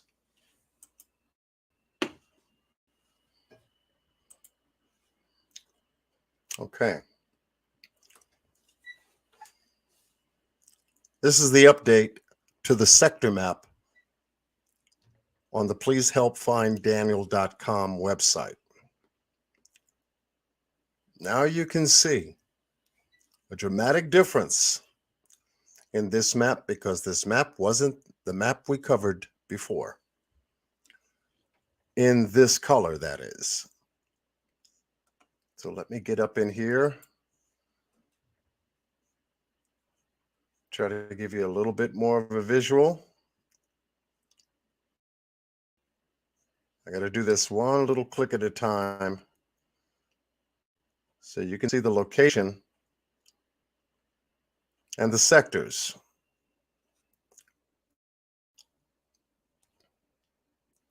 Up here in sector 2041 is where Daniel arrived at the job site, right up in here. And if we hit this area here and we read some of the details here, I don't think you'll be able to see it, but I'll walk you through it.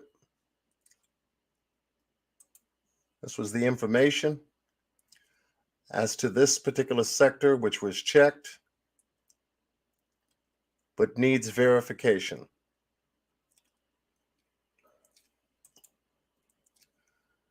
This area was a foot search and an ATV search, but not line searched. They didn't do a line search. This particular sector right here, where that pin mark is where Daniel arrived that morning at 9:00 a.m. to work with Ken up in this area.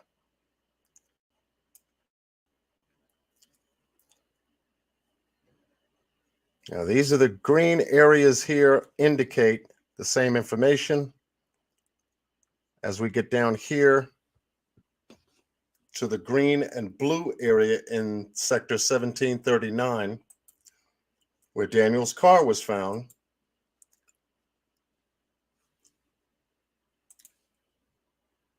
this area was checked but need verification. Foot search and ATV search, but not a line search in this particular region. You notice up here, it says it was a hasty search. A hasty search, meaning that it wasn't actually checked thoroughly, needing a line search in this area. Right where the car, right where the Jeep, I keep saying car, my bad, right where the Jeep was found in the ravine down in this area.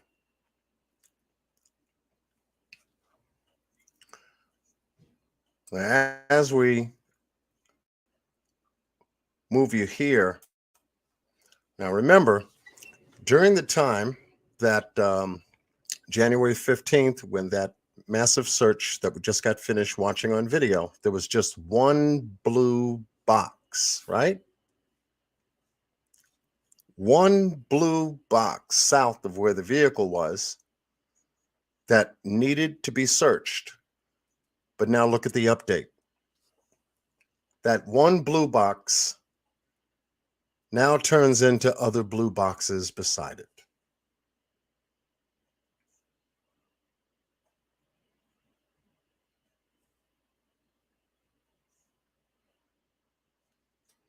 Which means that they need line searches, not only in the sector where the car was found, but in the next sector over, 1740, 1741, 1742, 1639, 1640, 1641, 1642, 1539, 1540, 1541, 1542, 1439, 1440, 1441, 1442.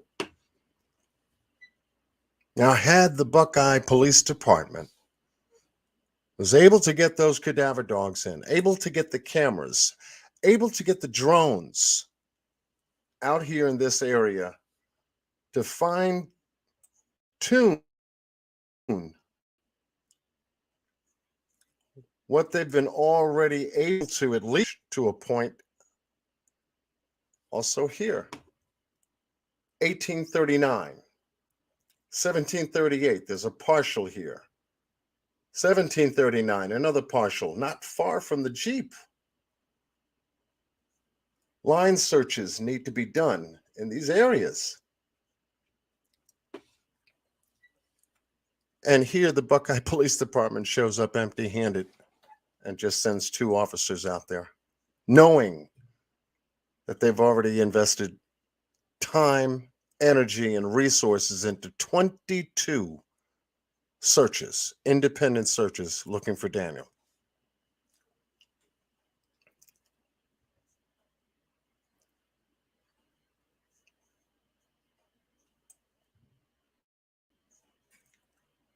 We're able to find,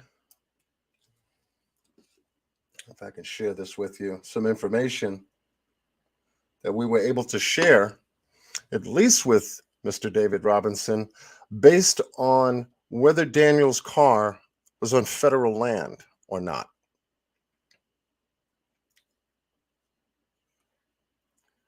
So my team and I went into digging because we needed to find out in order to see whether we could get the FBI involved in this massive search effort that Mr. David Robinson has been putting together. It's nearly every weekend he's been down there to look for Daniel.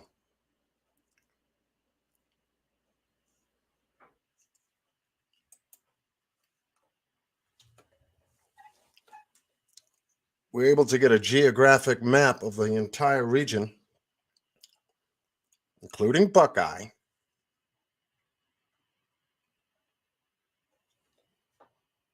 I don't know if you can see that or not. I'll just wait a second.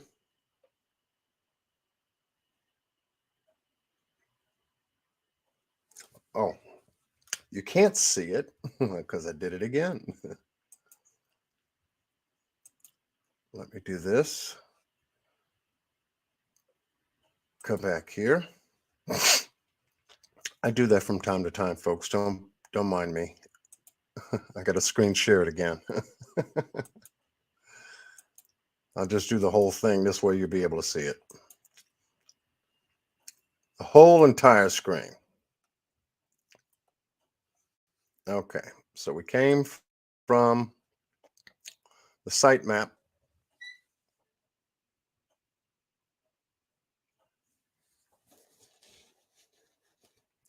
As you see back there. And obviously the brown areas and the dark brown areas are places that they haven't gotten to yet that still need searching, period. These other areas color-coded in blue, other areas in a light, almost like a light lime green. Let's take a look at one of the green areas, see what they did here. Okay, it needs verification. This is one of 3.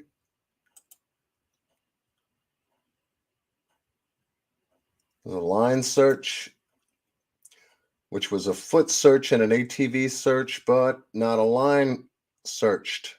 Not line searched. This was also a hasty search. So even parts of the green were specified as hasty searches. So what does that tell you? They need line searches in these regions. That's what it tells you. And it takes manpower to do line searches in these regions. So here, we're able to try to at least find out where Daniel's car was on that land.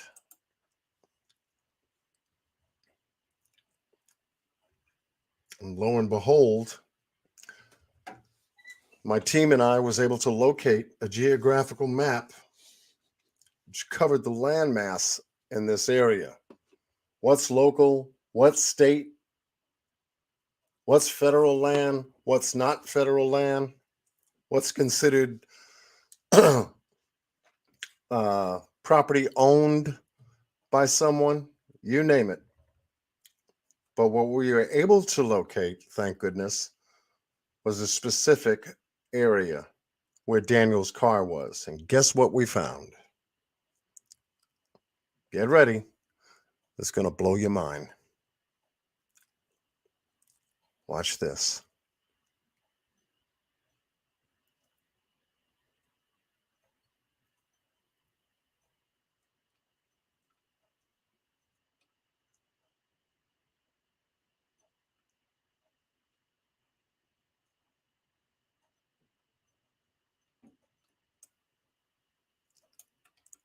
Type of 1 in the chat room if you can see that.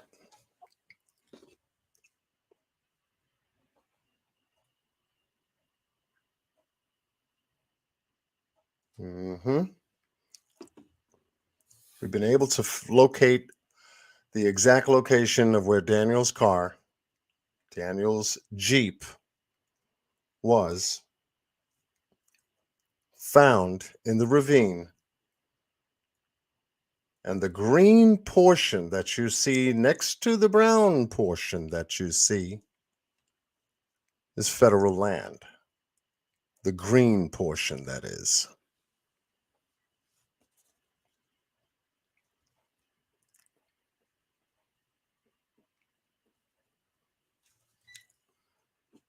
So according to what you see here, Daniel's car appears to be on federal land. Any item outside that car, whether it be 3 feet, 1 inch, 2 inches in that area that leans on federal land, states that Daniel's property is on federal land. And if it's on federal land, it needs to be looked at by the federal people, don't it?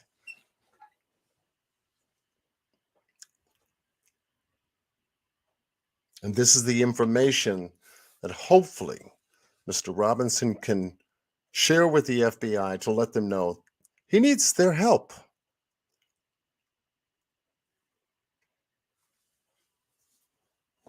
According to January 15th and the evidence that Mr. Robin has based upon Buckeye Police Department's cooperation and assistance in the searches that he's already performed,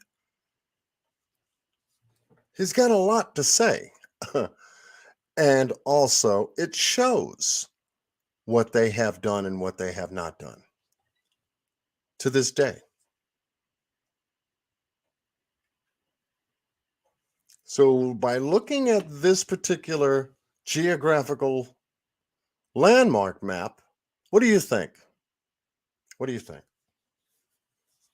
Is Daniel's car in federal land or not?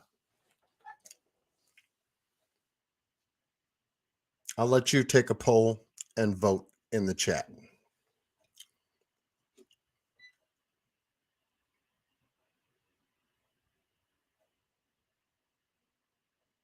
Yes, that it is. No, that it's not. Is Daniel's Jeep on federal land, according to what you see here on this land map?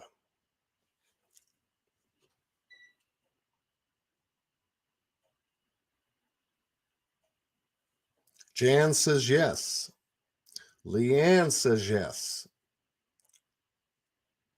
Miss Lynn says yes. D Love says yes. Miss Justice says yes, I think so. Gymnastic 101 says yes. You knew says yes. Come on, out of 34 people up in here, what do you think? Miss Sherry says yes. Renegade Patriot says yes. Miss Anna says yes.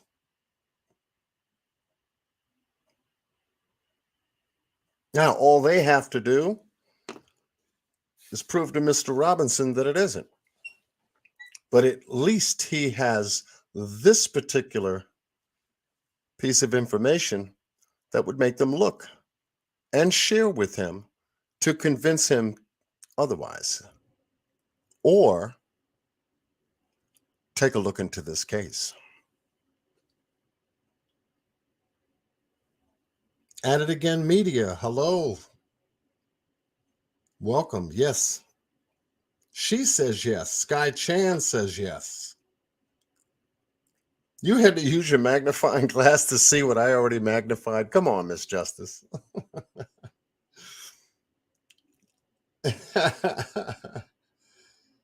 Yeah, we are getting it done. We're trying to do our best to get it done.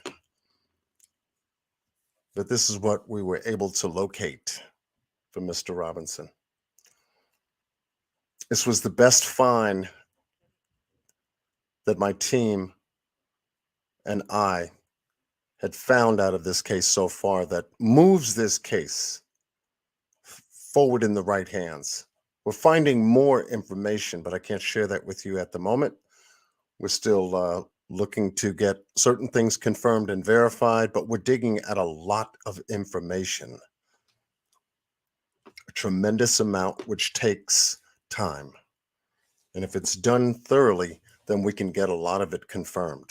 And so far, most of it that we're coming up with, it's good, solid, confirmational fact.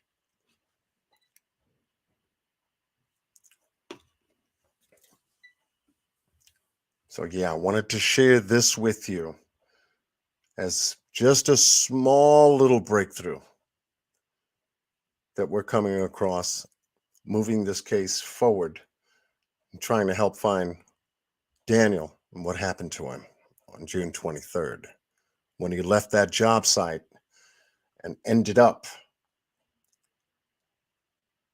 somewhere in the Sonoran Desert. His clothes, his Jeep, but no Daniel. His Hydra pack not being with the vehicle. Why? Where is Daniel's Hydra pack?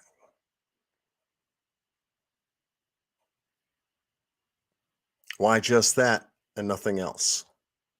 Why were the keys left? Why was Daniel's wallet left?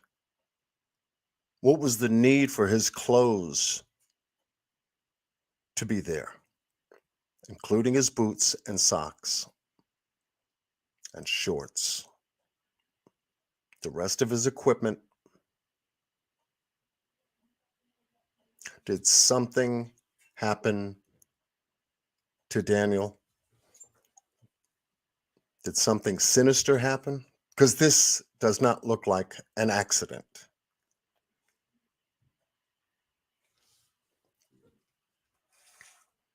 Out of all the things that we have looked at so far, it does not indicate an accident. It leans more to foul play due to the fact that his identification was left there along with his clothes. No blood.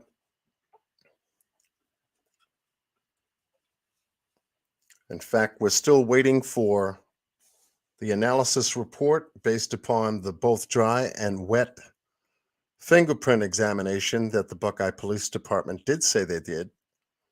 Then we have to get that information verified as well.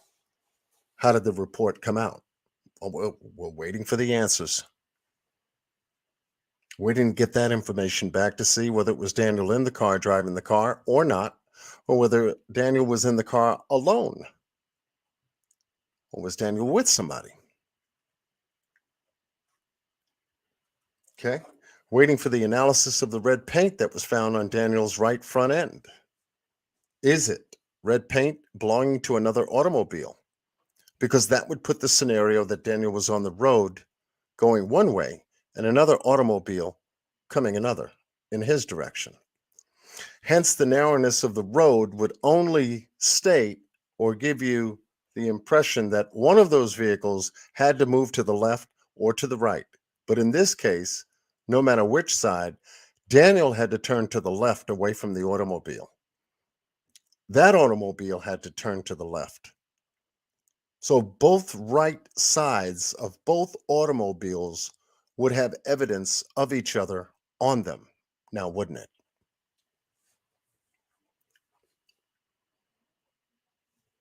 Whether they were going north-south or south-north, east-west or west-east, the right side of both those vehicles would indicate that there was an impact. enough to jar. Airbag deployment.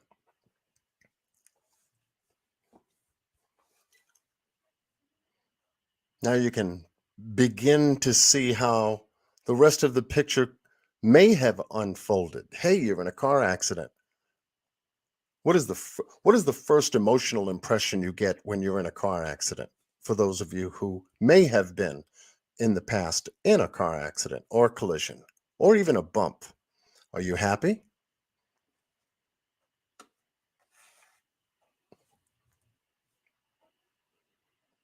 Or are you hot?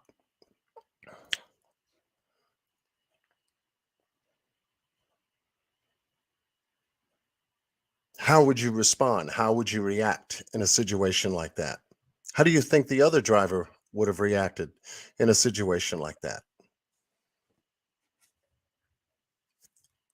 You have to factor in the emotional factor from someone being in a car accident or collision.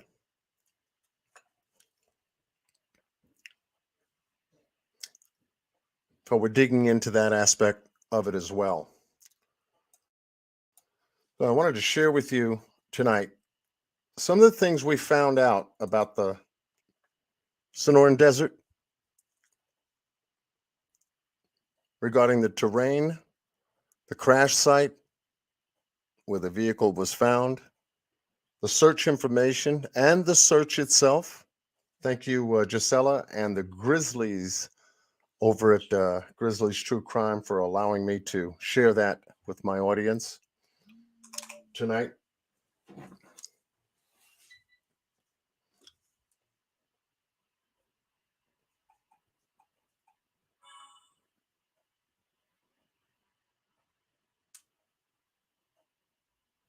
I'm getting something from Mr. Robinson right now. Just give me a moment.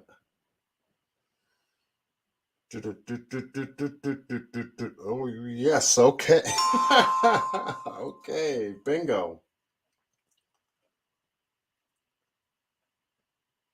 Okay. Oklahoma, thank you for that information via email. Thank you. Wow. That's going to be information that we can definitely use to factor in. Mr. Robinson just text me. Wonderful information. Oh, yes, we are on it. But yes, some road rage could have possibly happened. You're out there in the desert. Not a person in sight, street corner, street lamp, restaurant, store, nothing. And it's hot. So you're certainly not going to be cool.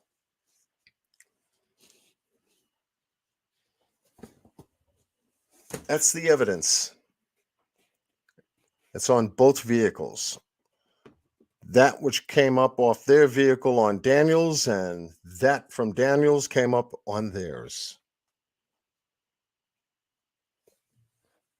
What you going to do? Call the police to come out in the desert for a car collision? You think Buckeye Police Department would have went out there to the desert to write a ticket? Citation? Ran insurance cards? Find out if the vehicles were registered to the drivers that the cars were driven by? I doubt it. I doubt it. Only for the simple reason is that Daniel's car was left out there. Daniel's things were left out there. Daniel's clothes was left out there. No one called the police then. What happened to the 23rd? Hit and run?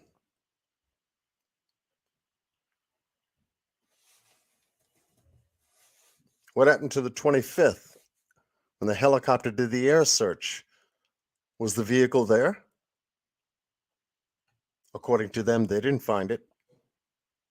What happened on July 9th when the Civil Air Patrol went up with drones and did flyovers? Was the vehicle there? They didn't find it. They went back July 10th for a second round. Was the vehicle there then? Nope. They didn't find it then. So where the hell was his vehicle? How and why did it miraculously show up July 19th by a rancher at ground level? So we're digging at that piece hard. Who else knew Daniel was out in the desert, aside from Ken? Aside from New Matrix, the company he worked for? Because the supervisor and his project manager knew Daniel was out there in the desert because they gave him the assignment to be there. Aside from them, who else knew Daniel was out in the desert? Did Caitlin know anything about Daniel being out in the desert? Was part of their conversation anything or having anything to do with his job or his employment?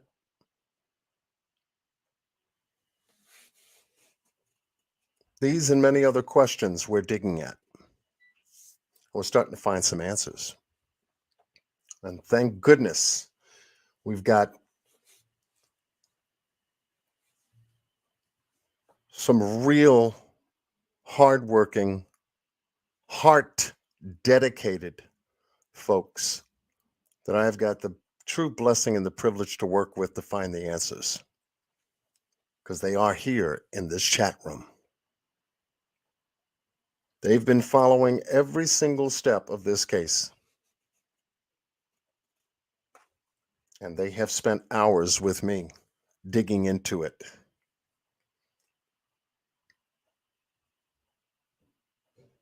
I'm in contact with Mr. Robinson on a daily basis.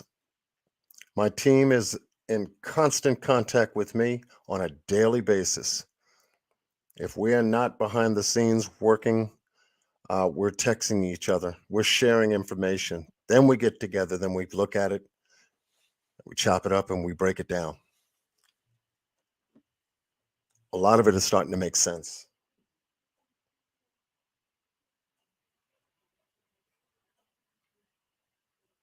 A lot of it. So, and that's a good question. That's a very good question, Jan. It's time to get statement, actually. It's time to get the feds involved. And Evomai. So cattle roam on federal land? Which is a very good question. And we're looking to get the answers. Because some of that land, obviously, is private property. And this property we're finding out, I think I can just go ahead and share this part with you. A lot of the private property that we're finding out is being sold in large parcels. Large as 81 acres over here, 100 acres over here, and so on and so forth. So we're finding large land sale parcels involved in this.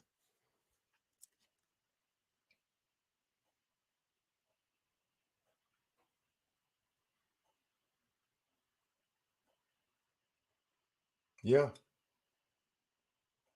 So it's very interesting on what we're finding out.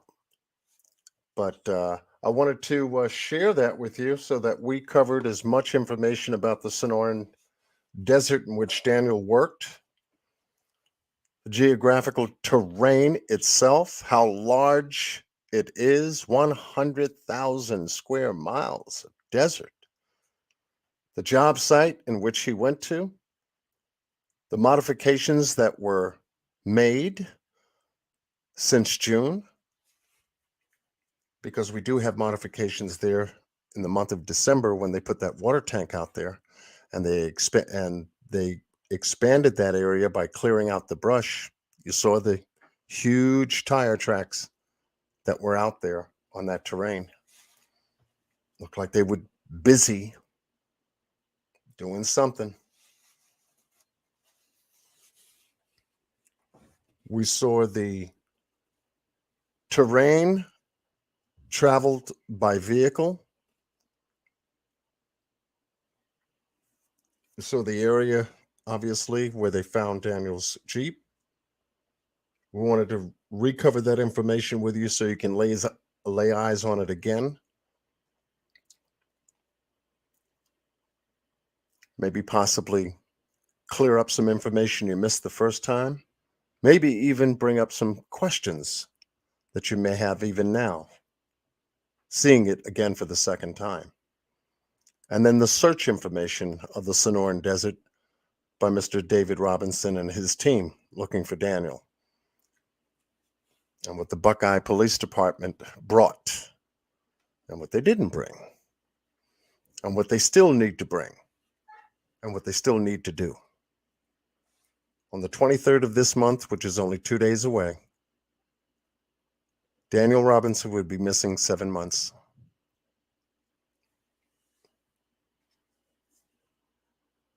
We need to get the FBI involved. And hopefully the information that we were able to locate for Mr. Robinson helps him to do just that. That and a whole lot more. That's why cases like this need attention right away. And the laws need to be changed regarding missing people. The first 24 to 48 hours is the most critical time slot for law enforcement to get busy and do a proper job. Get resources activated. Get people searching. Over and over and over and over again, we see this slow motion activity. Like if they don't believe the people who report people missing or something. I don't know. And how they respond in getting equipment and resources available to do a proper search. Door-to-door search. But in this case, there are no doors out in the desert. There are no other buildings out in the desert outside of the ones we covered with you. And that's the power utility stations, both north and south of where Daniel's job site is. Other than that, it's just sheer desert. And ecotropical life that's out there. Is there wildlife out there in the desert? Yeah, there are. There is. But we can't factor that in because no evidence has been given to us regarding any kind of interaction, blood trails or bones that would give us, okay, we know what happened to Daniel. Now, there were bones, remains found out there, human remains found out there, but they didn't belong to Daniel. However, they do belong to somebody else. And I believe they found the remains of someone who came and lived in Florida and notified the family that their loved one was found in the Sonoran Desert. Is this a corridor for drugs? For criminal activity? Some of the information that we've been able to understand about it, yes, there's a good, strong possibility to a much pointed probability that there is. Did Daniel come across something he wasn't supposed to see? Did he come across people that had certain prejudices? Did they bang into him or did he bang into them? We're still working out those areas in our investigation.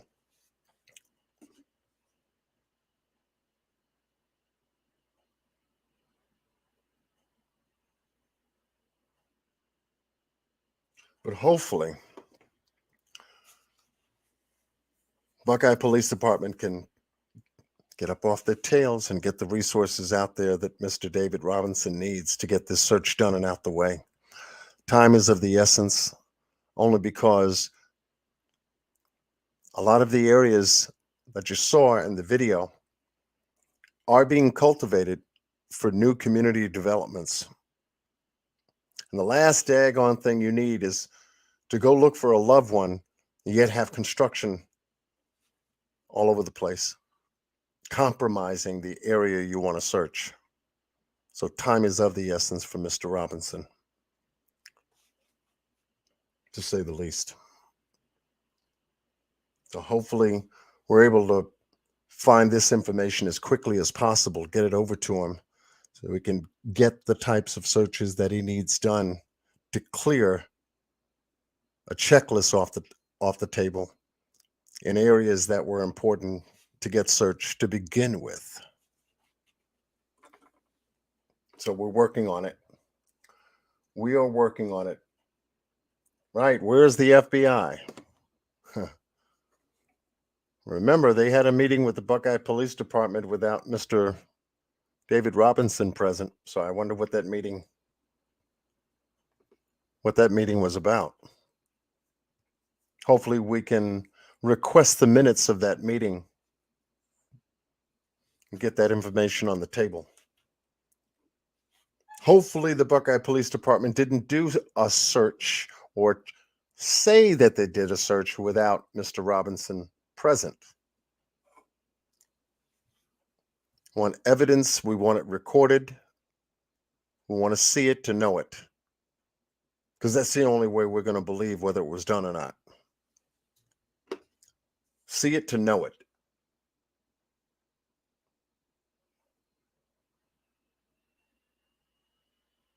So that's where we are right now. And this case is moving forward. And soon we hope to have an update for you shortly. I know I've been going back to back. Our Q Squared Live covered information with Mr. David Robinson with us. And we'll look forward to having him back on either a Table Talk or Q Squared or Q the Truth. He's welcome through any one of the platforms that we have here on my channel. I've created the platforms just for that purpose. So we are giving our exclusive attention to this case because this one needs deep dive thinking to put these pieces, these kinds of pieces, and this kind of evidence together in a time-sensitive fashion. Because if we're unable to get what we need to get done, community development will be the reason and the cause. We couldn't find Daniel out here in the Sonoran Desert.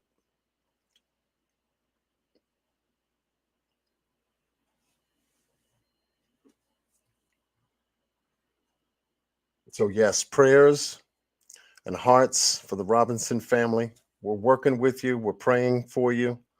We're praying with you. And we're putting our deep, heartfelt energies and our spirit forward, trying to get some answers.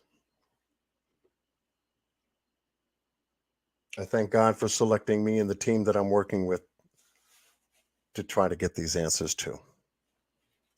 With that said, I'm going to wrap it up for tonight. I didn't want the live to go too far. I think 2.5 hours is pretty good. I'm getting better.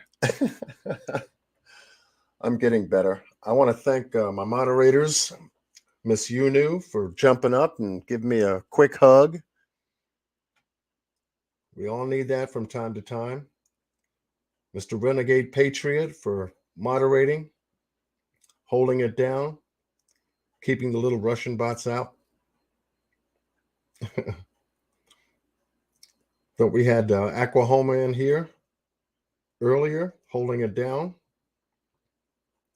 And then once again, sometimes when the interruptions happen and the buffering happens and all the little crazy freezes and clicks and then the notifications popping up while you're trying to present, It's just part of doing a live. Just part of it. My kind of live anyway, you know. Not necessarily when a panel shows up, because you'll be watching a panel with 2 people or 3 or 4 or 10 people sitting up there chatting and talking, you know. So we're going to wrap it up for tonight. We'll be back. We'll be back for Table Talk on Sunday at 10. Then we'll be back next Wednesday with Miss Q for Q Squared. We're pulling it together. We're pulling it together. So much love to all of you who've been very supportive of my channel. Very, very supportive of the casework that we're doing for Daniel Robinson and the Robinson family. They see us. They see what we're doing. And it's here as a matter of record. So at any given time in the future, they have to make reference to any part of our work. It'll be right here on my channel and on Miss Q's channel and on Renegade Patriot channel, as well as Miss U News channel, as well as Queen Talks Crime. She's also been covering the Robinson case on her channel, as well as the Grizzlies from Grizzly True Crime on Gisella's channel. The word's getting out. I'm happy about that. The petition numbers have increased, starting to getting closer to the next goal, which is good. We still need a whole lot more names, but it's getting there. And we're also, I'm also talking to Miss Q about perhaps strengthening the numbers on the reward fund regarding this particular case, because it's extremely low, $10,000 reward fund. So we're looking into that aspect of the case as well. This is a multi-dimensional case. It's got a lot of moving parts and pieces to it, but we're giving it the best attention that it needs to get. We certainly are. And Mr. Boss Blake, thank you for being there, brother. Thank you for being there. Once again, he always makes me think. Always makes me think. And much love goes to Mr. Boss Blake, Miss V on MTGV TV and her channel. She's got a new intro and outro that was created by Mr. Boss Blake. You got to go check it out. It is the bomb. It is the bomb. Matter of fact, I'll share it with you before I jump off. That at least I can do. I can at least do that for Miss V. I got much love for her and all of her subscribers and supporters of her channel. And with that said, let's just take a look at what Mr. Boss Blake did for Miss V real quick, and then we'll wrap it up. MTGV, make this go viral TV. 2, Miss V, we in the building.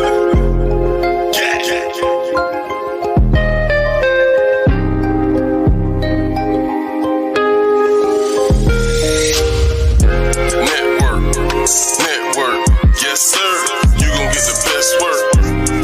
MTGV, with your host Miss V, say it with your chest, putting work in, all on the net. Miss V, MTGV, over here is Bot Network. Wanna review them, let us check first. To up and coming YouTube, you wanna get more viewers and slide through and maybe we can do it. Try to make it go viral. Is your channel sitting idle? Do you need some more subscribers? Do you need a couple riders? Then don't be sitting there quiet. Miss V got a team that'll ride. That's right. We got my girl you knew. At it again media, rocking on YouTube. Part of the network crew. They got the best work, fool. And that's true. We got the whole team on the tube. Bada boom, bada bing. On the winning team, we gon' make it go viral. MTGV, come join Miss V and the whole damn team. Oh God, you would never leave.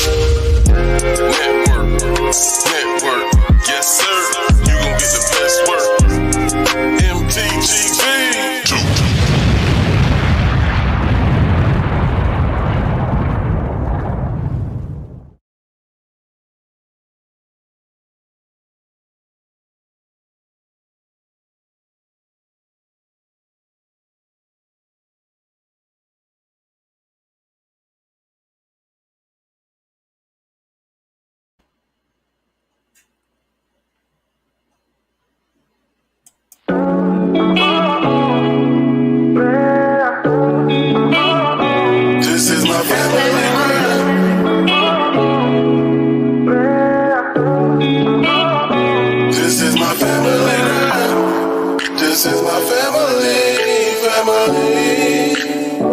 This is my family grind. This is my family, family.